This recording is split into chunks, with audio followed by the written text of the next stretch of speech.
Chapter 1223. The tens of thousands of Ji province's old soldiers led by Yang Xianxia were lured into a great trap, setting a bad example for the Li Yang dynasty that was previously invincible on their way south. Before Cao Zhangqing even made an appearance, they already lost close to 100,000 elites at Guangling Path's borders. This made those spring and autumn period people who had finally managed to integrate into Zhao family's imperial court with great difficulty feel complicated emotions. They were worried about Li Yang's true strength, wondering if they really had the national strength to contend against Northern Mang, and then defeat them in one go. Deep in their hearts, they more or less had an indescribable feeling. Back then Li Yang had relied on a large group of generals including Su Xiao to conquer the world. 20 years later, didn't they still have to suffer defeat in West Chu? As the old saying goes, the river flows east for 30 years and west for 30 years. The Central Plains had been stable for 20 years. It was about time. Could it be that the sky was really going to change? After Yan Zhenchuan's army was completely wiped out, the nominal commander-in-chief of the southern expedition Lu Xingxiang was still suffering. Although he had not been reprimanded by the emperor, he still had very little military power. It was difficult for him to leave his tent. He was not even as good as another veteran general who had meritorious service in the spring and autumn period. Among them, the dragon general Su Gong, who had been the pillar of the Gemusu family, was regrettably defeated and continued to be frozen by the court and the Ministry of War. Probably to compensate this valiant general, there was a rumor in Tai and city that Su Gong was expected to be appointed as assistant minister of the Ministry of War to patrol the two Liao provinces. Following the second large mobilization of troops from Liang's capital, West Chu was not willing to fall behind. Riding on the east wind of two consecutive great victories, a young man named Ko Jianghuai, who had risen to fame in the western frontier, followed closely behind, and fought a series of dazzling and beautiful battles. In the eastern front, in a confrontation with the Prince of Guangling Zhao Yi, who had a unique understanding of military strategy, he actually had a firm grasp of victory.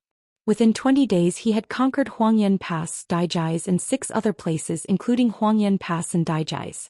In particular, this man's 3,000 personal guards, called the Flying Ape Army, were able to cross rivers and streams with their armor as swift as apes.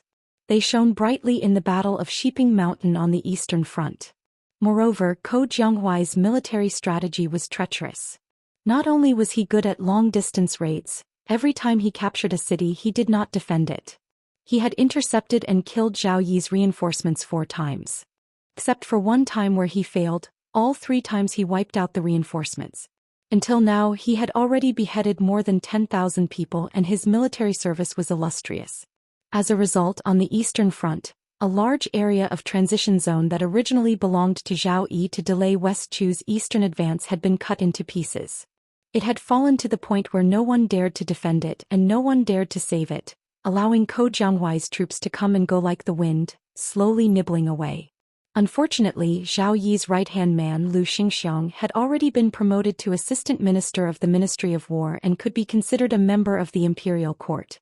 Moreover, he was the main general of the southern expedition, so he definitely could not contribute to the spring snow building. The infantry general Zhang Erbao stayed in the southern border. Zhao Yi did not feel that a fledgling Ko Jianghuai was really worthy of Zhang Erbao's crusade. Cao Chongqing was more suitable. In the end, Zhao Yi used the 500 Li Express to order his trusted subordinate General Heng Jiang Song Li to immediately return to the spring snow building from the northern gate of Guangling. The famous general of Guangling, who took advantage of the rich merchants and profited without restraint, seemed to be in no hurry. It was said that General Heng Jiang, who had a hobby of collecting beauties, had also taken in 2 beautiful women who had met with misfortune on his way south. That was not all. In order to urge this person to quickly head south to defend against the enemy, the Guangling prince even sent his eldest son, Zhao Yuang, out of the city to receive him grandly. It was obvious how much he relied on this general of fortune. If this was only the internal problem of Liang, then the external threat was like a black cloud pressing down on the city, threatening to destroy it. Beimang's million-strong army had begun to head south. Not only were they eyeing Beiliang covetously, but they were also eyeing the fertile land south of Beiliang, the Central Plains.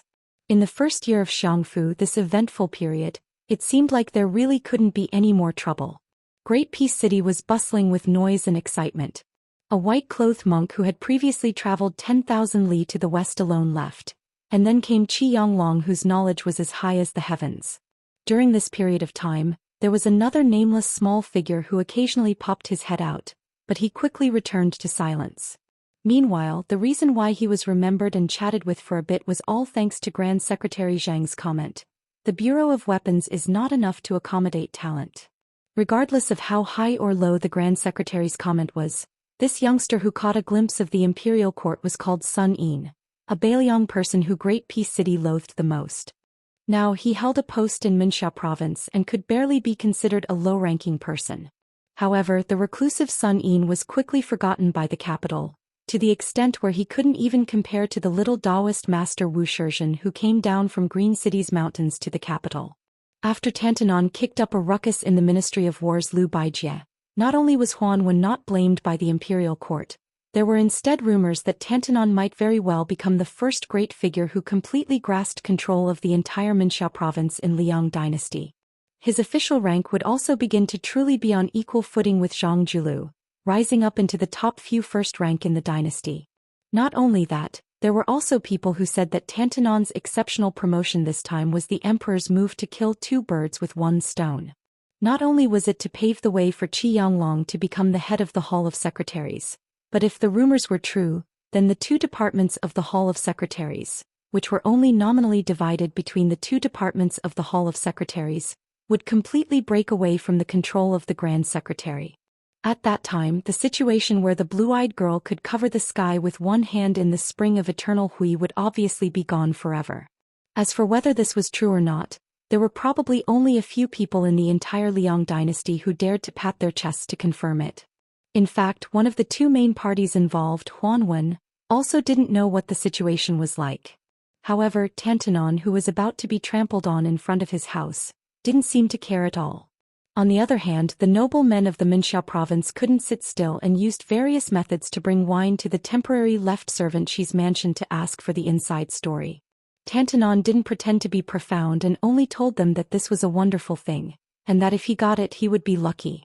Tantanon also bluntly said that if he, Huanwen, could be promoted, his original position would definitely not flow into the field of others.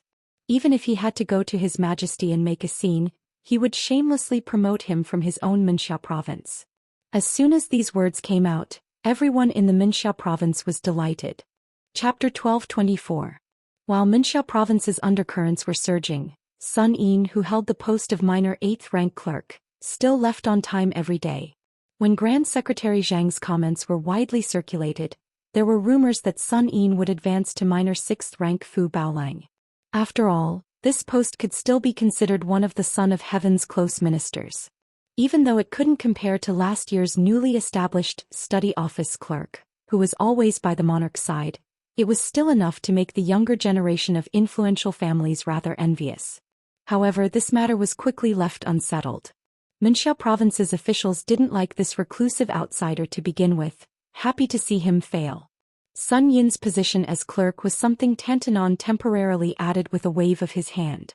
The old 6 clerks all tacitly joined hands to exclude Sun Yin.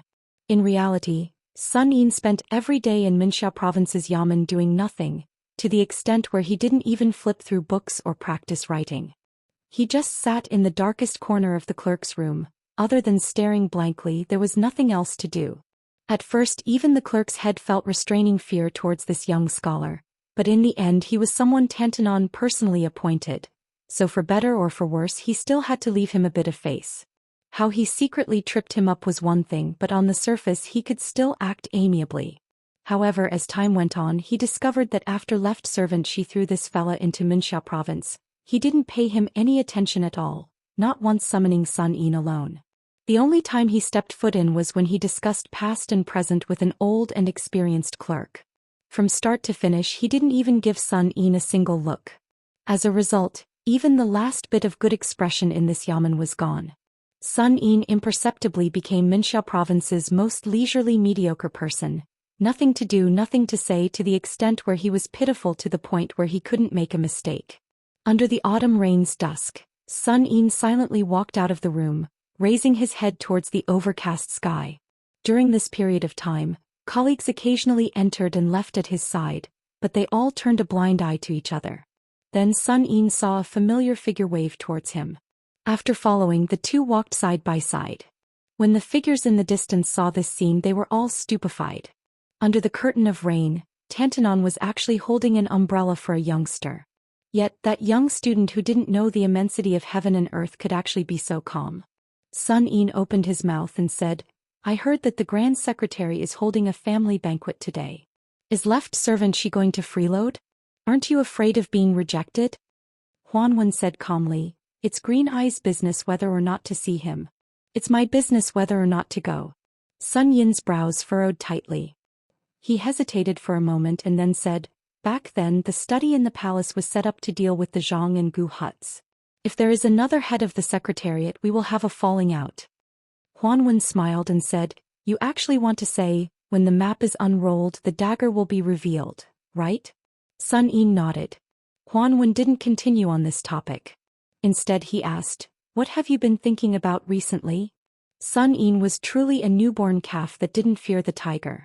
He straightforwardly replied, "I want to be Sun Ping first and then Zhang Julu. Xiangfan City has Lu Su as the king of Jing, and Zhao Sun wrote on behalf of Zhao Sun, and his name shook the capital. In my opinion, it's still a prescription for treating headaches and foot pains." Huanwen smiled and said, "Oh?" Sun Yin said calmly, "I have an essay that I've thought of halfway. For the time being, I already have the 8 characters of ascending the throne, ruling the government, managing the household, and patrolling the borders." Huanwen was experienced and ruthless. He had experienced ups and downs in the officialdom for most of his life. Naturally, he could see the farthest reaches. He laughed softly and said, "It seems like you've written something for His Highness the Crown Prince.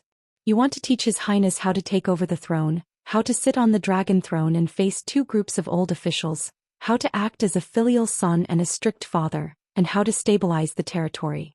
Sun Yin, "Oh Sun Yin, it's not that I want to take advantage of my seniority, but you're just a poor child who has never been a local official or even touched 100 taels of gold.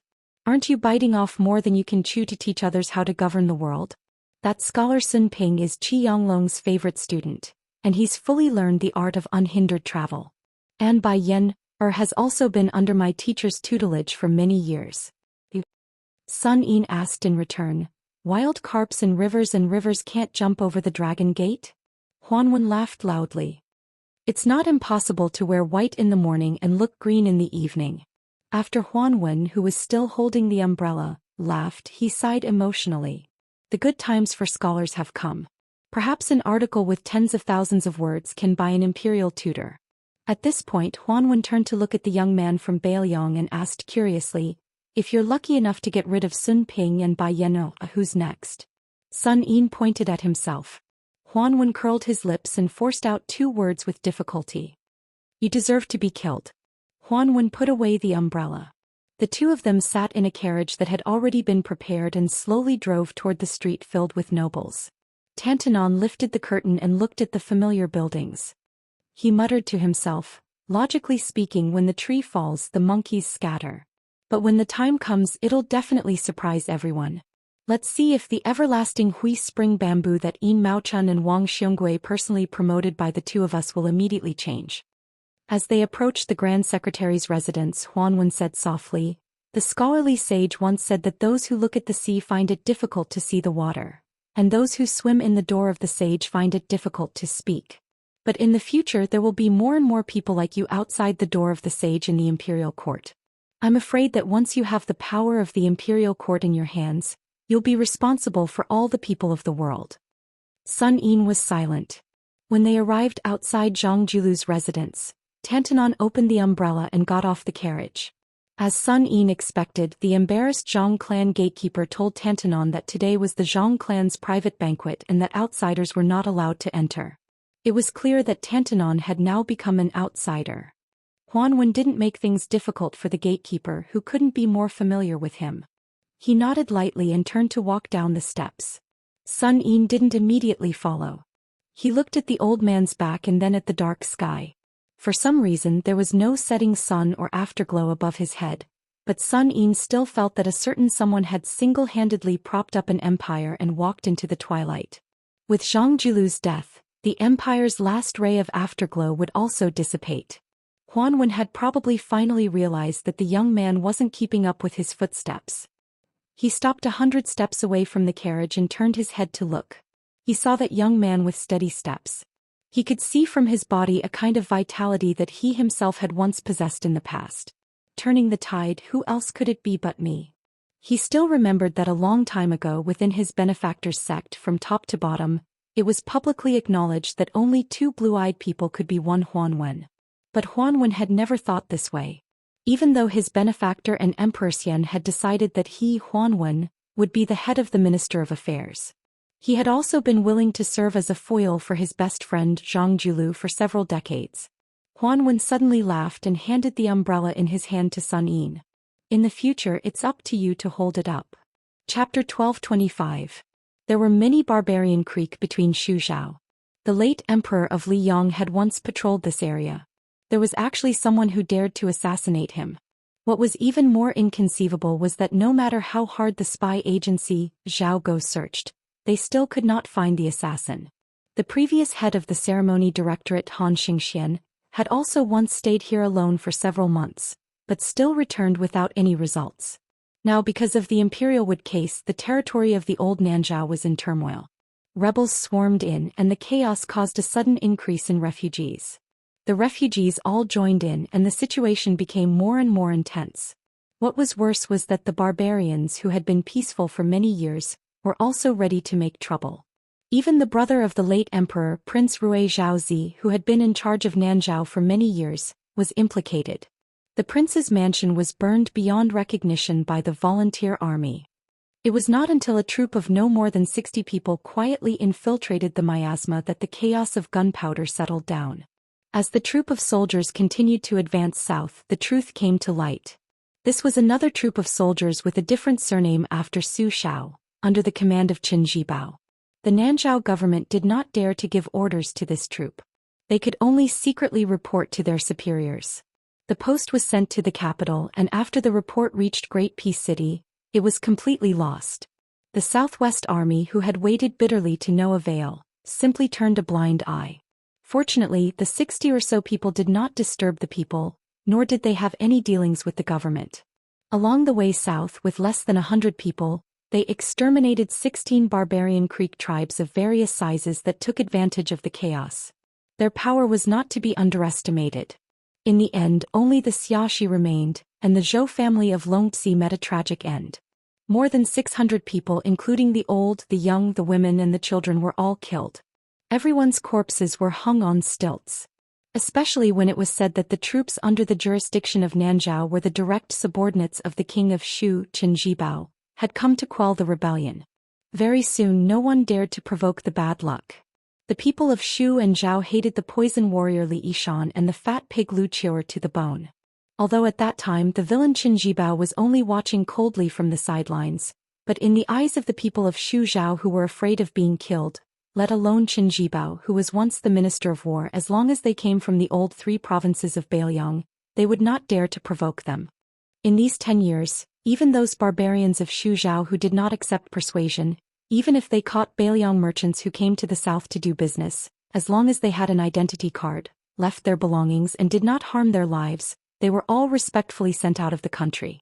From this, it could be seen how deep the wound that the Su family had cut in the land of Shu Zhao with a cold knife was.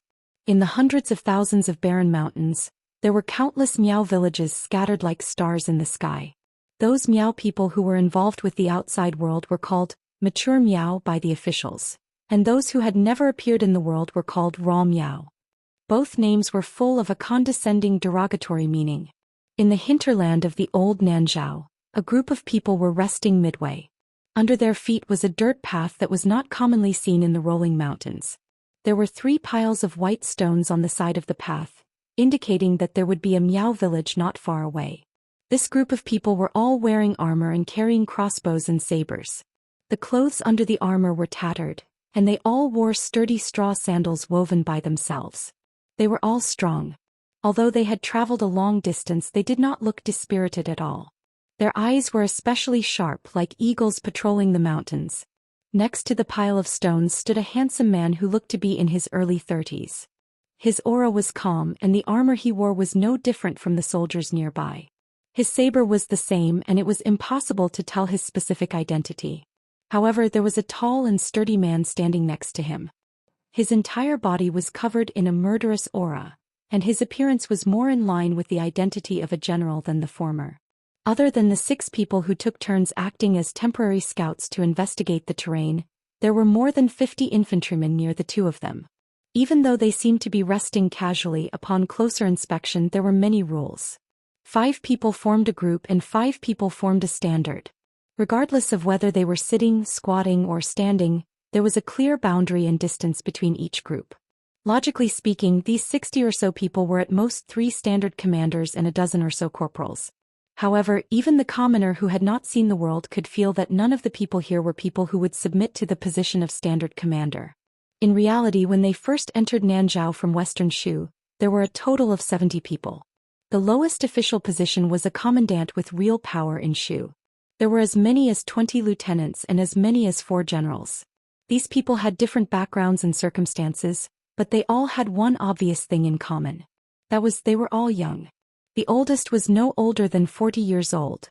In this way, the Western Shu Dao, which had become a vassal after that villain slaughtered his way out of the capital, could be said to have sent out all the young military officials.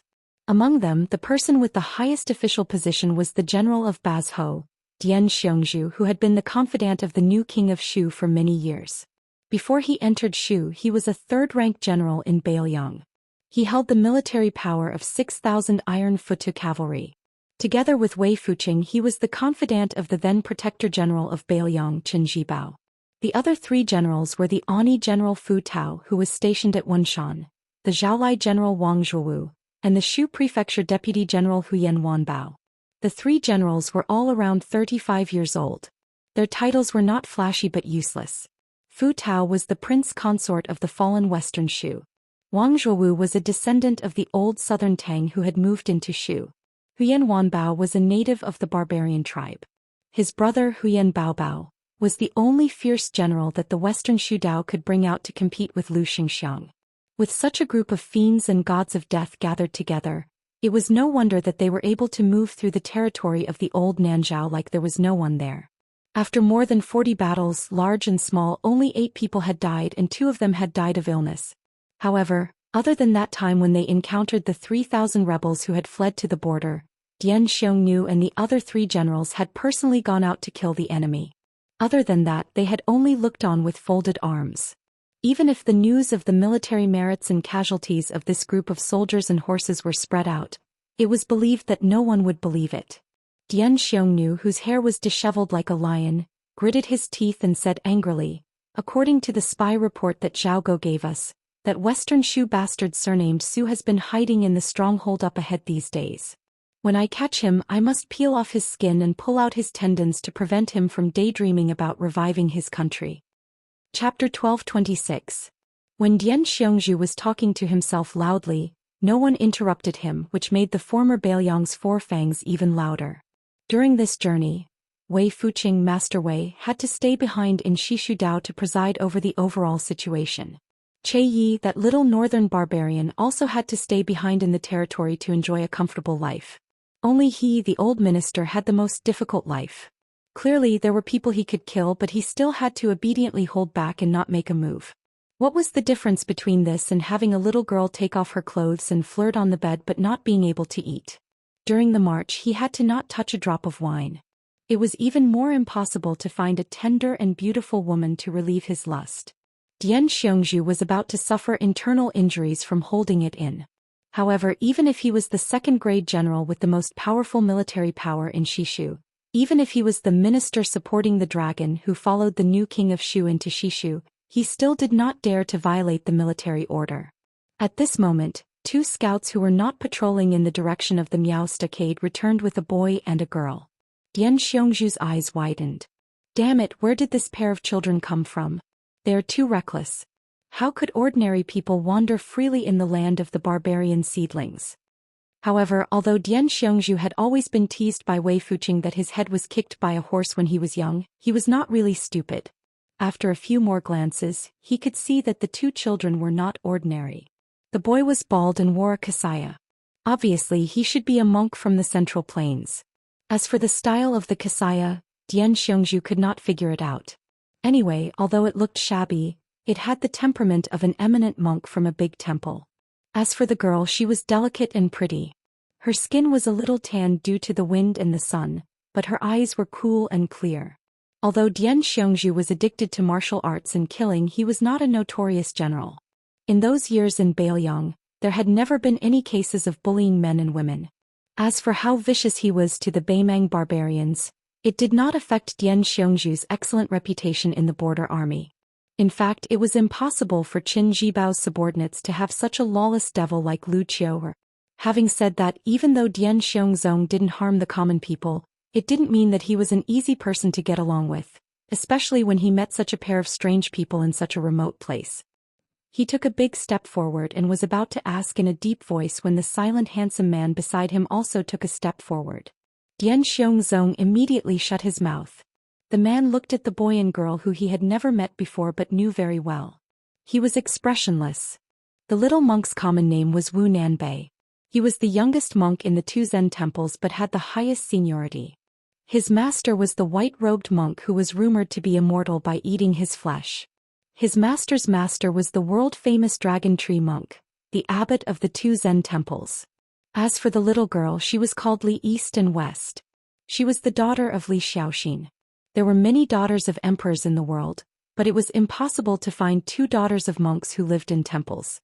The little monk Nanbei stood in front of the girls and put his palms together to salute. The man nodded and said calmly, "You two can continue forward, but remember to go around the Miao stockade village in front." The little monk hesitated for a moment and could not help but say, "Since you have the bone of Buddha, I hope you won't kill too many people." The man just smiled and did not say anything. When he raised his arm, the foot soldiers and small squad leaders, who were ready to draw their swords to kill at any time, let go of the hilts and took the initiative to make a path.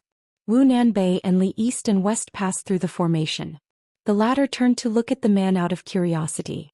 The little monk quickly pulled her sleeve and quickened his pace. After walking for half a mile, Li East and West blinked and asked, "Who is that guy? Is he the leader of the Nanzhao army? Although his armor is ordinary, he looks quite formidable. His subordinates are much stronger than the previous batches of Nanzhao Dao soldiers we encountered before." The little monk shook his head and said, "I don't know, but that man is really powerful." She suddenly smiled brightly and her eyes narrowed into crescents. "How powerful? Is he more powerful than my father? Is he more powerful than Su Fingyan?" The little monk thought for a moment and still shook his head. "I don't know." The little girl rolled her eyes and said, "Stupid Nanbei, if you were in Jianghu, you would definitely be laughed at and called ignorant monk." The little monk laughed mischievously. "Stupid Nanbei, we have an agreement. I will only accompany you to Bailiang to see Su Fingyan. We will leave after seeing him." "Yes. Actually, it doesn't matter if you take a few more glances. Sai, my mother used to point at a woman who went up the mountain to burn incense just to peek at my father. She said that woman had high cheekbones and could kill her husband without using a knife." "Stupid Nanbei, do you think my cheekbones are high? I have never seriously looked at other women. Do you have high cheekbones? You shouldn't have high cheekbones, right? Tisk tiske, that's right. Last time on the streets of Wupiang County, your eyes were about to fall into that woman's chest. How could you care about her face?" "Bah. Thing, you've said this more than 80 times. Actually, I just happened to glance at that benefactress, but I really forgot about her after just one glance. It's absolutely true. A monk doesn't lie. The most annoying thing is that you baldies keep repeating, Amitba, all day long. Stupid Nanbei, let me ask you, before I heard the disciple of the abbot's disciple from our neighbor, the little Baldy's disciple of the big Baldy's disciple of the old Baldy's master, he said that reciting Ksiddhagarbha Bodhisattva in an instant is better than reciting Ksiddhagarbha Bodhisattva in 100 tribulations, and reciting Ksiddhagarbha Bodhisattva in one great tribulation is not as good as reciting Amitba. Hey, I have not become a Buddha yet. I don't know. Then tell me, if someone asks you about this Dharma, what do you think? If that's the case, I will only say what is in my heart. I will say that Amitba is already full of fruit and transcends all positions. However, Bodhisattva does not belong to the land of Buddha and is not full of fruit. However, this does not mean that there will be a great difference in merit if you recite the two separately. Master said that Buddhism is not the same as officialdom. It does not pay attention to the size of one's backing. It is about being free. Tathagata Buddha, Tathagata Buddha, Tathagata Buddha, Tathagata Buddha. Doesn't that mean you did not say anything? Ha! The 2 Zen temples had 2 Zen. The little monks of the north and south only had 1 Zen. Buddhism emphasized 3 conversions. Conversion to Buddha, conversion to Dharma, and conversion to monks. However, Wu Nanbei felt that he had 1 more conversion. North and south converted to east and west. Wherever she was, that was his land of Buddhism. Then he felt a little guilty. It had been a long time since he bought rouge. The little monk touched his bald head and frowned. He sighed softly. He probably could not become a Buddha in the eyes of the world. Chapter 12:27. Dian Xiongzong looked at the beautiful scenery of the Miao Stockade village. The terraced fields spread up the mountain, the green water at the foot of the mountain like a ribbon, and the stilted buildings were clustered together. It was hard to imagine that this was the scenery that the Central Plains scholars talked about. However, Dian Xiongzong was a rough man. Moreover, he did not come all the way south to enjoy the scenery. He had seen dozens of such isolated stockades, and many of them had been turned into ruins by the knives of his subordinates. Dian Xiongzong looked back at the silent army behind him and grinned, revealing his yellow teeth that spoiled the scenery. He withdrew his gaze and carefully looked at the general standing beside him. In today's world there were countless meritorious generals, and there were even more in the Bailiang army. However, in Dian Xiongzong's mind, there were only 2 people who deserved the title of general. The great General Su Shao had passed away, and the only one alive was the one beside him. As for Gu Jiantang, Lu Xingxiang and the others, they were just passable. The old men like Yan Jinchuan and Yang Shenxing were even worse. Dian Xiongzong withdrew his thoughts and did not give orders. Since leaving Shu, more than 60 people had developed enough tacit understanding and should have known what they were doing. Moreover, not to mention King Fu Tao, Wu Huyan and Bai, and who were real high-ranking generals, none of them were really ordinary soldiers. Any one of them was a person who could not be underestimated in the officialdom of Shishu. Before leaving Shu, there were also some fearless troublemakers who were unruly and difficult to tame. Weren't they also convinced that they were more obedient than his wife?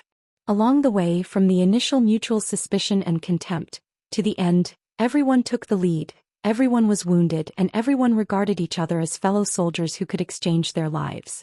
It seemed unimaginable, but Dian Xiongzong was not surprised at all because this was the invincibility of the person he followed. That person's military strategy had always been very simple. It was nothing more than 2 kinds of generals and soldiers. He had not been in Shu for long, so he did not go around buying people's hearts and building relationships. He just pulled this group of young and strong generals, who he privately said were not yet terminally ill, to the chaotic territory of the old Nanzhao to harvest people's heads and teach them how to kill people with their own hands. Finally, when they were free, they could figure out how to lead troops to kill people in the future. Dian Xiongzong had followed him for many years. Logically speaking, he understood all the principles. Even if it was a military book that he had personally written, he could still brace himself and recite a few thousand words. However, he was exactly the same as all the direct subordinates under his command. He knew what to do, but he could not do it well. Dian Xiongzong sometimes drank and chatted with Wei Fuzi, who liked to babble on and on about profound and unfathomable words. Over time, Dian Xiongzong was too lazy to think about it. In any case, he only believed in one point. Following the general to break through enemy lines and kill the enemy, his side would only win the battle without any suspense. The difference was only the size of the battle results. Probably sensing that Dian Xiongzong had been staring at him for a long time, that person turned his head and cast a questioning gaze. Dian Xiongzong, who was now the commander-in-chief of the Western Shu army and also the general of Bazhou, chuckled and asked, "General, that boy surnamed Su is in any case the dragon son of the previous emperor of Western Shu. He must have masters protecting him at his side. How about letting me make a move to satisfy my cravings?" That person smiled, neither agreeing nor refusing. Dian Xiongzong immediately blushed. He knew that this idea was definitely dashed. Moreover, he did not have the courage to continue pleading. The general had always been like this. The rules he set could not be broken even by the heavenly emperor. During this training, other than the soldiers, and the people like them who had temporarily become pawns, the general himself had never made a move, regardless of whether the battle was good or bad. But then again, if the general was willing to make a move, what could those people do? Thinking of this, Dian Xiongzong's heart was somewhat resentful. Let's not talk about how much of the #1 in the world title that you snatched from Wang Xinji's hands. Do you really think you can withstand the iron hooves of the Beimang coming south? Dian Xiongzong seemed to have forgotten that if someone had told him that His Royal Highness could become a martial arts expert, he would rather believe that he was a woman who could give birth to children. When His Royal Highness went to Mount Wudong to cultivate, whether it was him, the teacher Wei Fuqing, or a group of Bailiang generals, they had all ridiculed him. In all likelihood, this kid had taken a fancy to a beautiful Taoist nun on Mount Wudong. Practicing the blade was not too clever of a cover. Ani General Fu Tao, Zhaolai General Wang Chaowu, and Shuzhou Deputy General Huyen Wanwan were respectively nicknamed Prince Consort, Foolish Young Master, and Tiger Eater. The three of them had completely different natures, but without exception, they were wholeheartedly convinced by that taciturn man. Wang Chaowu came from a noble family. In his free time he could speak freely with that person, talking about books, gold, stone, and exegesis. It was not strange that the martial arts fanatic Huyen Wanwan could talk about martial arts with that person. However, Fu Tao was famous for his unsociable temperament, yet he could chat happily with that person. In any case, Dian Xiongnu was not surprised. The general seemed to have never lost a battle in his life. On the battlefield, the Liang court and common people all knew of his military exploits. In the field of love, wasn't it the same? He had just arrived at the Western Shu Road, and he had already been praised by the Rouge for his beauty, Xianxia, and love at first sight. As for the officialdom, even His Majesty the Emperor held the general in high esteem. As soon as he entered the capital, he made the general the Minister of War. Currently he was the Shuang Lu of the Ministry of War. Lu Baijie and Lu Xingxiang were only assistant ministers. How could they compare to their own general? In the Miao Stockade village near the mountains and rivers, when they saw the brazen intrusion of this army, almost all of the Miao people knew that they were in a dead end. These Miao people, who were supposed to be isolated from the world, had unexpectedly taken out swords and armors from nowhere. Most of these armed people were old. When they were young, it happened that the spring and autumn war happened to put the people of the Central Plains into a terrible situation. Many young children and young women were confused. They did not know why their fathers and husbands suddenly had those shiny weapons. Some white-haired old Miao people even put on rusty armors. If it was not for this unforeseen event, the former would probably never know that this secret was hidden in the stockade. After all, the stockade village was not the kind of military town that was used to seeing the smoke of war and hearing the sound of horse hooves. When faced with the emergence of this group of Western Shu elites, they were completely defenseless. Before they appeared at the foot of the stockade village, some of the Miao people who had just returned from work were shot dead on the spot. The arrows either pierced through their chests or through their skulls. Almost all of them died in a face-to-face confrontation. At most, they could only turn their backs and did not even have the time to take a step back. The most terrifying thing was that these armored soldiers did not speak before and after they killed the Miao people. After they killed the Miao people, the person who fired the crossbow only silently pulled out the arrow from the corpse and put it back into the quiver. In the middle of this, there was a young couple of Miao people who were whispering sweet nothings to each other by the river. The young man was an agile expert in this stockade village. He had once fought with a ferocious tiger with his bare hands. However, when one of the tall armored soldiers raised his crossbow, even though he had a sharp sense of smell and was about to pounce on the Miao woman to avoid the arrow seemed to have been expected. Killed two birds with one stone. It directly pierced through the foreheads of the man and woman, causing them to die together with their love. This group of devils who killed without batting an eyelid began to climb the mountain and enter the stockade village unhurriedly. Chapter 12:28. What made the Miao people feel even more chilled was the way these armored soldiers killed. It was a coldness that they had never imagined before. These armored soldiers were like an old farmer who was skilled in farming and harvesting rice. They knew how to use the most effortless method to harvest the rice, not a bit more and not a bit less. In the face of the first batch of Miao people who seemed to have the advantage in terms of numbers, they first used light crossbows to kill. If they were to get close to them, they would draw their swords and kill them cleanly with one stab. There was absolutely nothing fancy about it. If someone was lucky enough to escape the first stab and both parties brushed past each other, the armored soldiers holding swords would not break the advancing formation and fight with them. Instead, they would boldly and confidently let the armored soldiers beside them or behind them deliver the second stab. When more than 40 Miao people were dead, no one could escape the second stab. This scene was not too bloody and could even be said to be very clean. However, it made the second batch of more than 60 Miao people feel as if their guts were about to burst. They stopped at the edge of the lushing field in the stronghold. Behind them were more than 30 Miao people who were relatively weak. After these two batches of Miao men went out to fight the enemy, there were only the elderly, women and children who were destined to wait for death. The armored soldiers holding crossbows and swords slowly entered the lushing field that was paved with cobblestones. The two batches of Miao people were already crowded together. One of them was a white-haired old Miao man who was holding an iron spear. He took a few steps forward. The old man might have traveled the Central Plains when he was young and knew a little of the official language. However, when the old man opened his mouth to speak, a crossbow arrow was directly nailed into his mouth. His entire body was hit by the huge penetrating force and fell backward. After the old man with the crossbow arrow in his mouth fell to the ground, the tip of the well-made crossbow hit the ground. It was like a rice seedling in a paddy field being pulled up by someone. The Miao people were pale. It was not only Dian Xiongzong and the three generals who were indifferent to this. In fact, all of the Shishu military officers, including the armored soldier who shot the crossbow, felt that this kind of killing without hesitation was right and proper. If it was said that each of them had their own conceited arrogance and leadership style before that person was conferred the title of king, but under that person's tepid training, they all understood one thing. Following him in battle, whether it was a battle with a high chance of winning or a low chance of winning, in the end it was all about killing people. Killing people was not written by literati. There was no need to talk about beautiful words or colorful brocade. It had to be concise and practical. Conciseness was under the premise of ensuring practicality and effectiveness.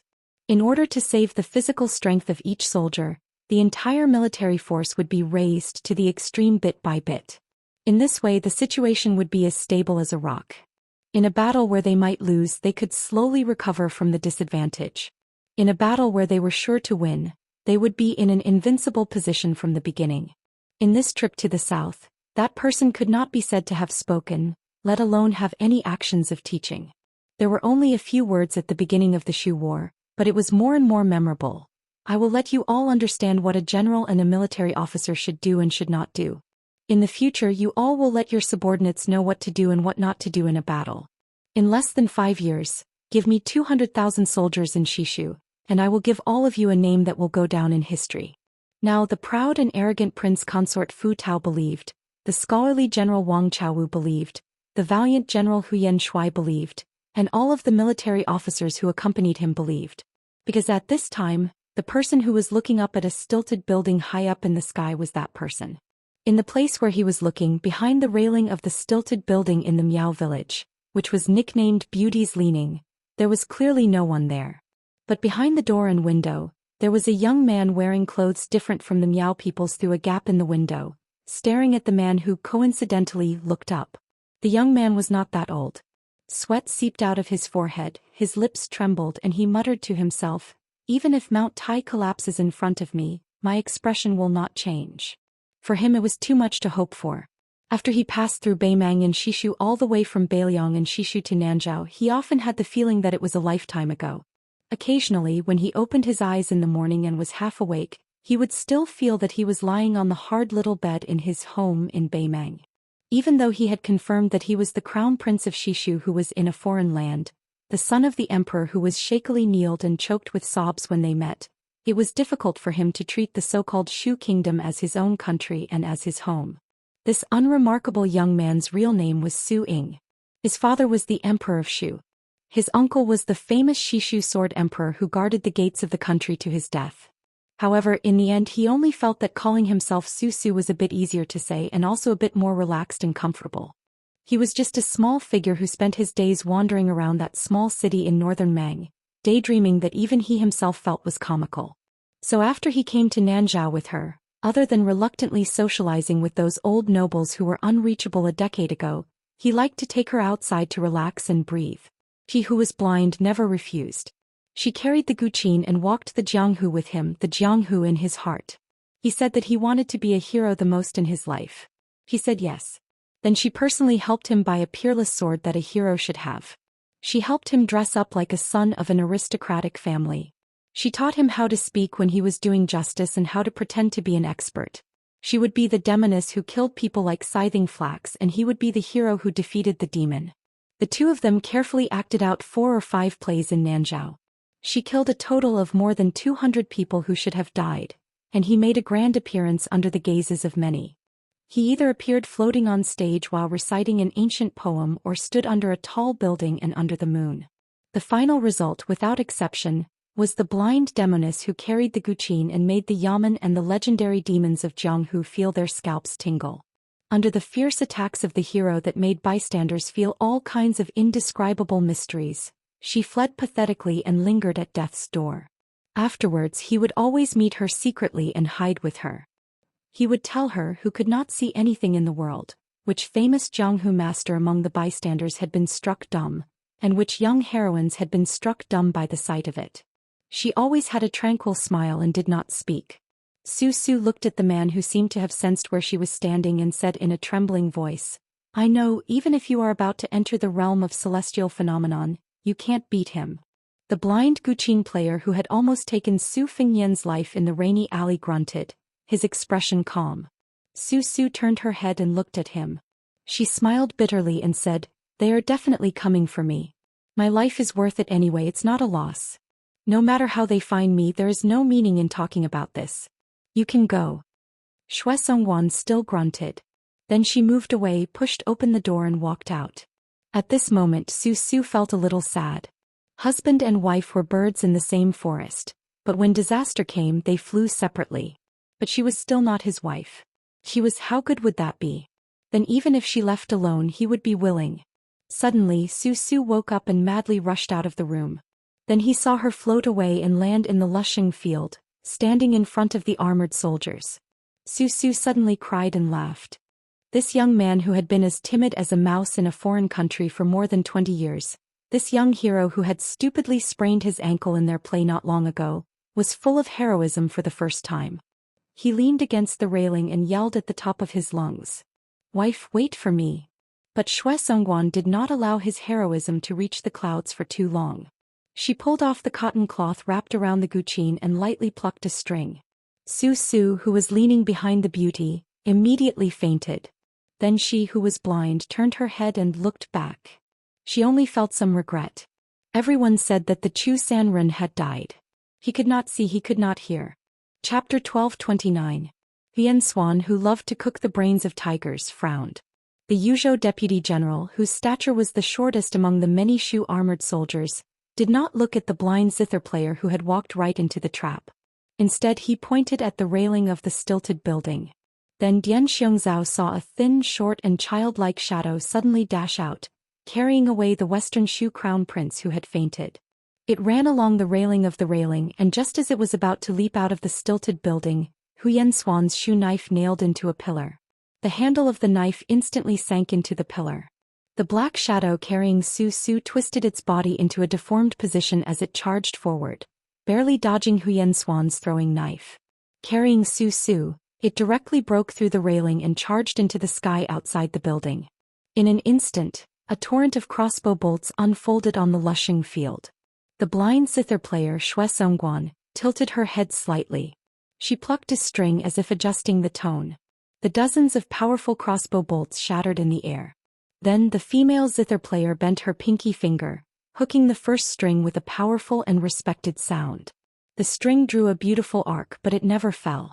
At the same time her left thumb fiercely drew the remaining 6 strings.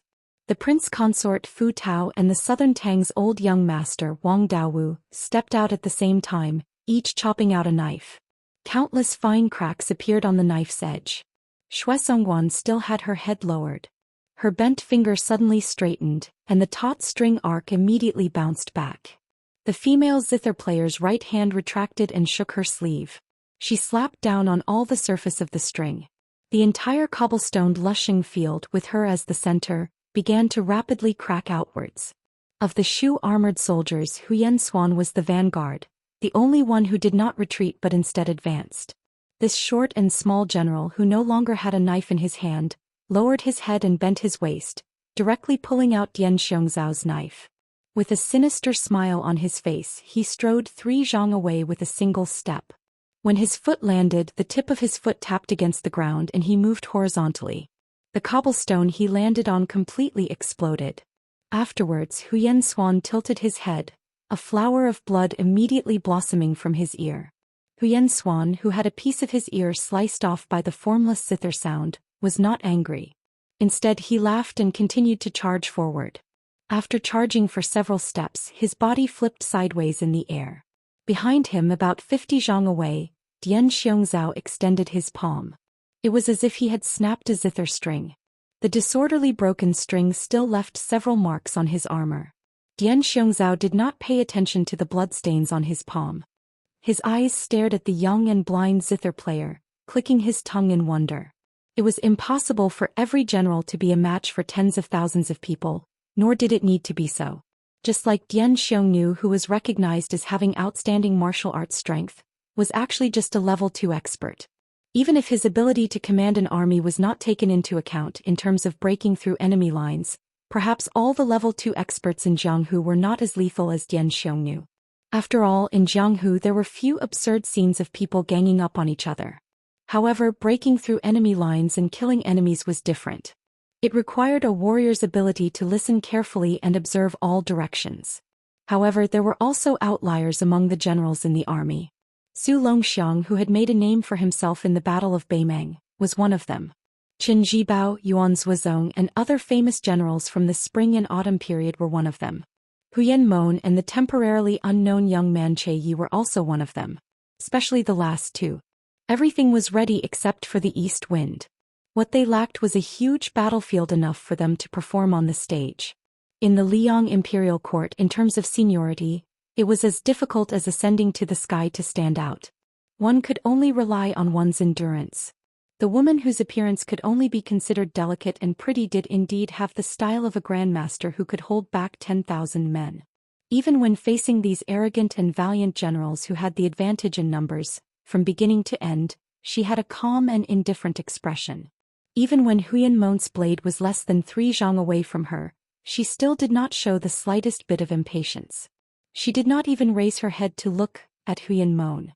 She held the zither in one hand and opened her other hand, palm facing upwards, reaching under the zither strings.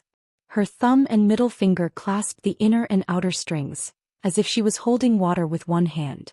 Her voice was light and her face carried a slight smile as she said, "A spoonful of water contains the taste of the sea, a flower blooms into heaven and earth." The tip of Huyen Mon's blade was only 3 inches away from the zither. When the blind zither player gently released 2 fingers, as if he did not dare to be greedy and continue fighting, his body suddenly stopped. However, it was still too late. Huyen Mon's refined armor instantly turned into fine powder. This valiant general was bathed in blood.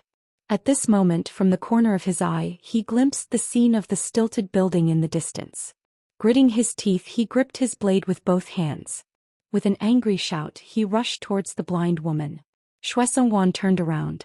For the first time, her entire person radiated with the decisive demeanor of someone who was willing to risk their life for another. However, her target was not Huyen Mon, who was similarly staking everything on a single throw, but the man who was floating and blocking Susu's path. From the beginning to the end, this man did not pay any attention to her.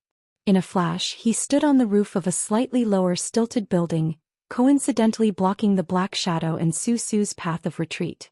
Shuesongwan allowed Huyen Mon's blade to strike her shoulder. Her 10 fingers pressed down on the zither strings, and the roof beneath the man's feet collapsed with a loud bang.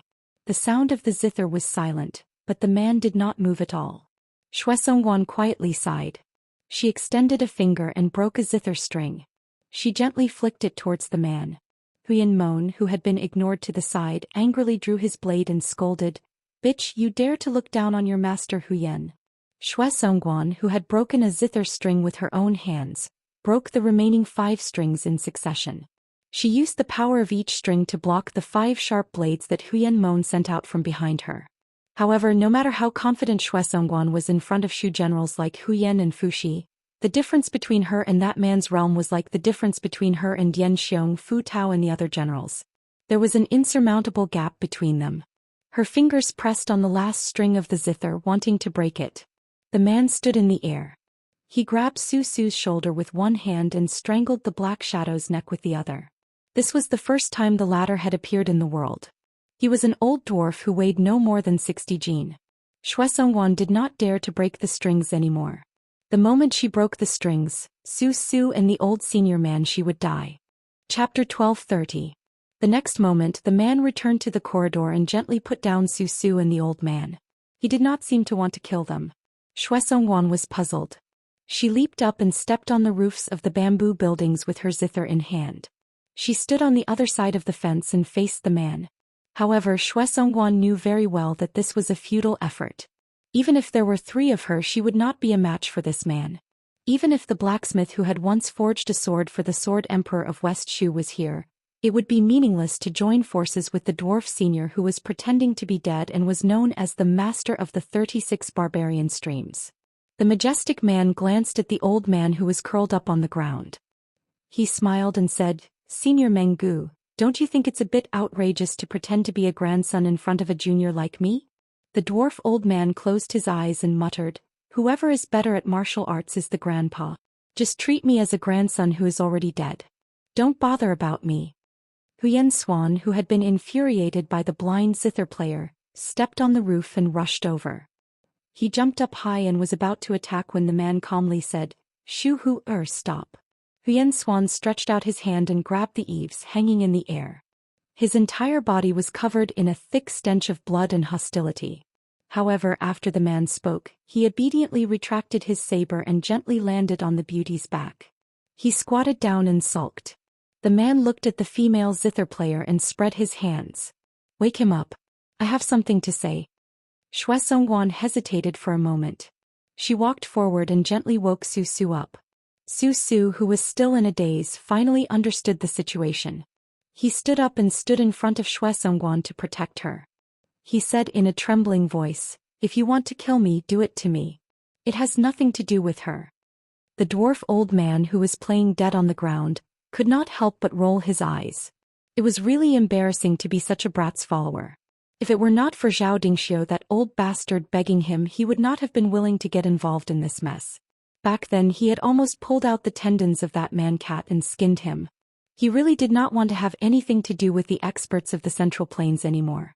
What's more, this bullshit crown prince of Shishu was also a disappointment. How was he worthy of serving and risking his life? He was timid and short-sighted. All he knew was to wander around and pretend to be a hero. He didn't do any proper work and just muddled along.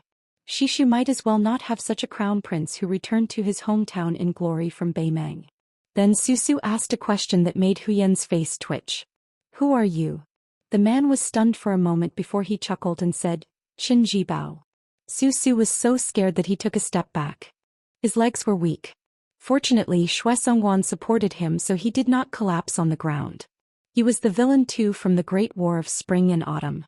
He was the white-clothed soldier Immortal mentioned by the current emperor. He was Gu Jiantong's descendant, Liu Baiji's predecessor, the minister of war of the Liang dynasty. He was now the king of Shu. Qin Jibao turned to look at the foot of the mountain and said indifferently, "The reason why I didn't kill you, Su Su, is because I want to do business with Zhao Dingxiu. This business was originally done with you by Bailiang, but after I was conferred the title of king of Shishu, I cut off the connection between you two. Bailiang is now at most sending you some money secretly. Don't even think about passing through the Shu border. Since Bailiang broke the promise first, you can't be blamed for breaking the promise later. Moreover, your life is in my hands. This old man Zhao would not hesitate to do this business if he was here."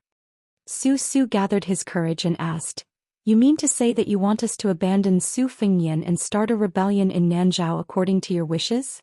Speaking until here, Su Su sneered and said, "Bah, it's true that my martial arts are not good, but I'm not an ungrateful person."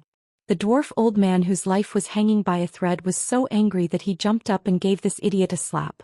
Then he continued to lie on the ground with his limbs in the air. He did not forget to say angrily, "If you want to die, then die.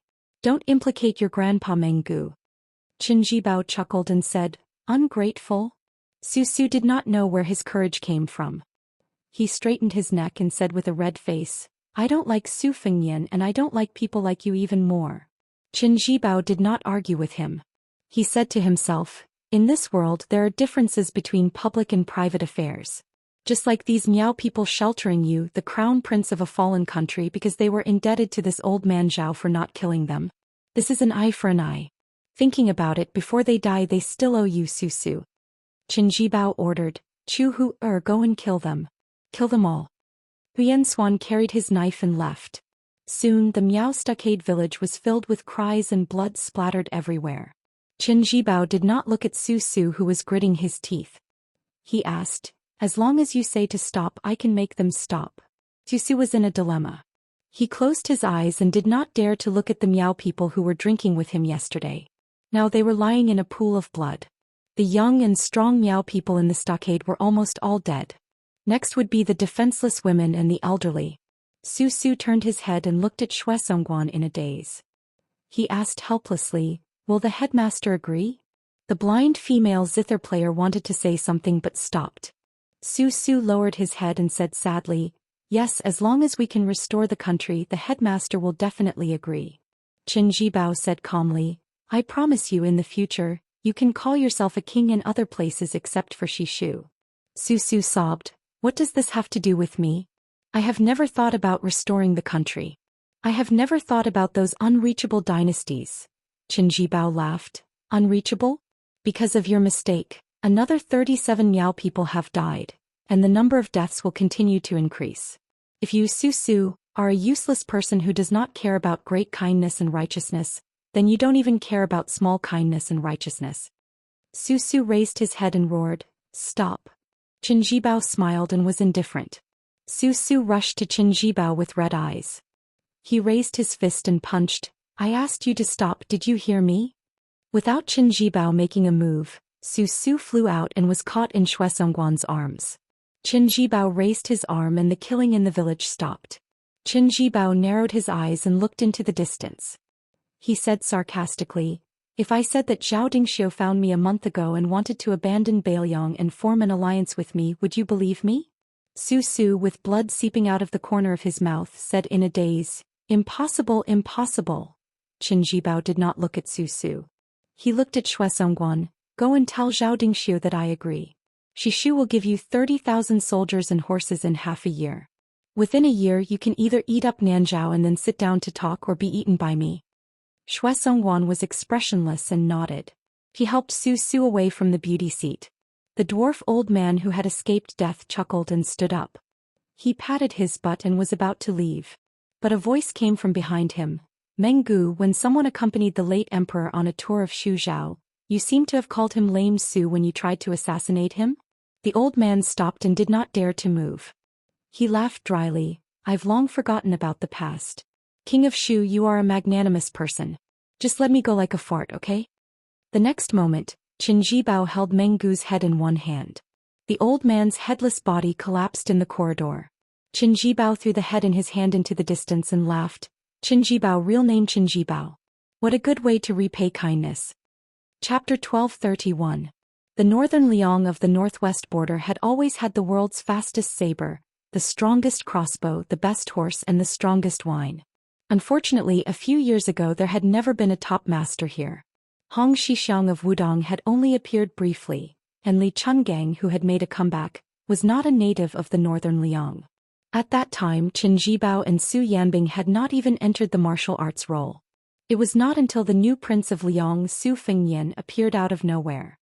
He first entered the martial arts role, and then killed Wang Xianji in the territory of the northern Liang, that the people of Liang Jianghu believed that the rise of the Fish Dragon Gang was just an impromptu stroke by Su Fengnian. As Su Fengnian showed his outstanding strength in Liang, the Bailiang Frontier Army and the Liang Temple changed the most. It was not the Bailiang Frontier Army or the Liang Temple, but the people in Liangzhou who had personally experienced His Royal Highness's debauchery. For example, the brothels where he had drunk wine, the shops where he had rewarded money, and even the fortune-tellers who dared to call themselves eminent monks when they shaved their heads and called themselves Taoist masters when they put on Taoist robes. They all swore that they had seen the new prince of Liang's talent. Especially the brothels where they had received Su Fengnian and Li Hanlin. They couldn't wait to worship the chairs in the rooms where His Royal Highness had slept in. The women who had been lucky enough to accompany these young masters to drink were even more valuable. The only fly in the ointment was that after Su Fengnian became the king of Bailiang, he had not visited any of the brothels in the city. As for the large group of playboys in Liangzhou city who had been beaten by the king of Bailiang, they were all arrogant when they went out. They all thought that they had fought with the most powerful person in the world. Who dared to say that they were from Jianghu in front of them? Could they fight with any of the 10 people in the martial arts list in their lifetime? Although the world had heard that the king of Bailiang had killed old monster Wang, who had dominated Jianghu for 60 years, those were all rumors. No one knew how invincible this new martial emperor was. Therefore, when they heard that the two figures would appear in the elixir seed field in the northeast corner of Liangzhou city, they all rushed to the field. The origin of the elixir seed field had always been the evidence of His Royal Highness' absurd behavior. He spent a lot of money to build it for Jianghu people to compete in martial arts. In Liangzhou city, where every inch of land was expensive, the elixir seed field was 500 feet long and wide. If one looked down at the city from Mount Qingliang, they could clearly see this large piece of empty space. It was said that at that time His Royal Highness, who was whimsical, had drunk tea in the provincial governor's mansion for half a day in order to promote the construction of the elixir seed field. Only then did the provincial governor have to take the risk of being beheaded and use 400,000 taels of military pay to build the elixir seed field. For so many years, the elixir seed field had been a place for Jianghu people to show off their skills. Not to mention Jianghu experts, even level 2 masters didn't want to go there to show off. Over time, the elixir seed field became a playground for the children from the rich and powerful families. It was very suitable for flying kites and riding bamboo horses. However, this time it seemed that they were serious. When the Wu family's cavalry was about to die, the king of Bailiang was going to compete with an unknown swordsman who was over 100 years old. Suddenly there was a commotion. On the way to the elixir seed field, countless rumors were spread. Some said that the unknown swordsman with snow-white eyebrows was the family head of the Wu family's sword tomb. Some said that the old swordsman was one of the 4 disciples of Wang Xianji who defeated Lin Ye and the groom. Some said that the king of Bailiang agreed to the battle to win a smile from a beauty. As for why he moved the venue from the king's mansion to the elixir seed field, it was because a certain concubine was good at managing her household. She felt that fighting on Mount Qingliang would damage the tide-listening pavilion. Because the old swordsman with long eyebrows and one arm arrived at the elixir seed field first, the king of Bailiang didn't arrive quickly. Instead, he rode an inconspicuous carriage and left slowly. This gave the well-informed citizens enough time to watch the battle.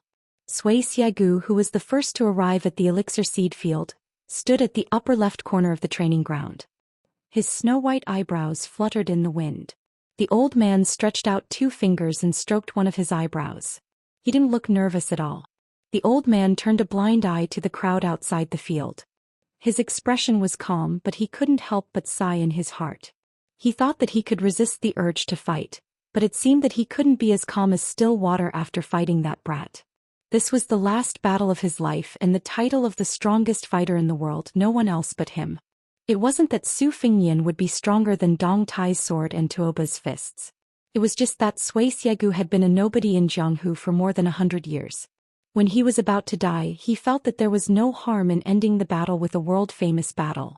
Regardless of the outcome, it would be good to let the world know that there was once an old man surnamed Sui who had exchanged an arm with Li Chungang and had suffered countless swords. Coincidentally, when the 2 of them were at daggers drawn, a little girl entered their field of vision and subtly eliminated the thick killing intent that had reached the peak of both sides. Sui Xiegu went with the flow and wanted to fight Su Fengnian to his heart's content in a more conspicuous place. Su Fengnian thought for a while and chose the elixir seed field in the city. Sui Xiegu had no objections. In a carriage they stared at each other. Su Fengnian's ancient sword, Shu Dao, was placed horizontally on his knees. The future concubine of Bailiang, the head of the literary circle, stared with her eyes wide open. Wang Chudong stared hard at her husband who she had fallen in love with at first sight. Her small face was overflowing with color. She felt a little guilty and carefully asked, "Did I appear at the wrong time?" Su Fengnian's expression was gentle. He stretched out his hand and rubbed her head.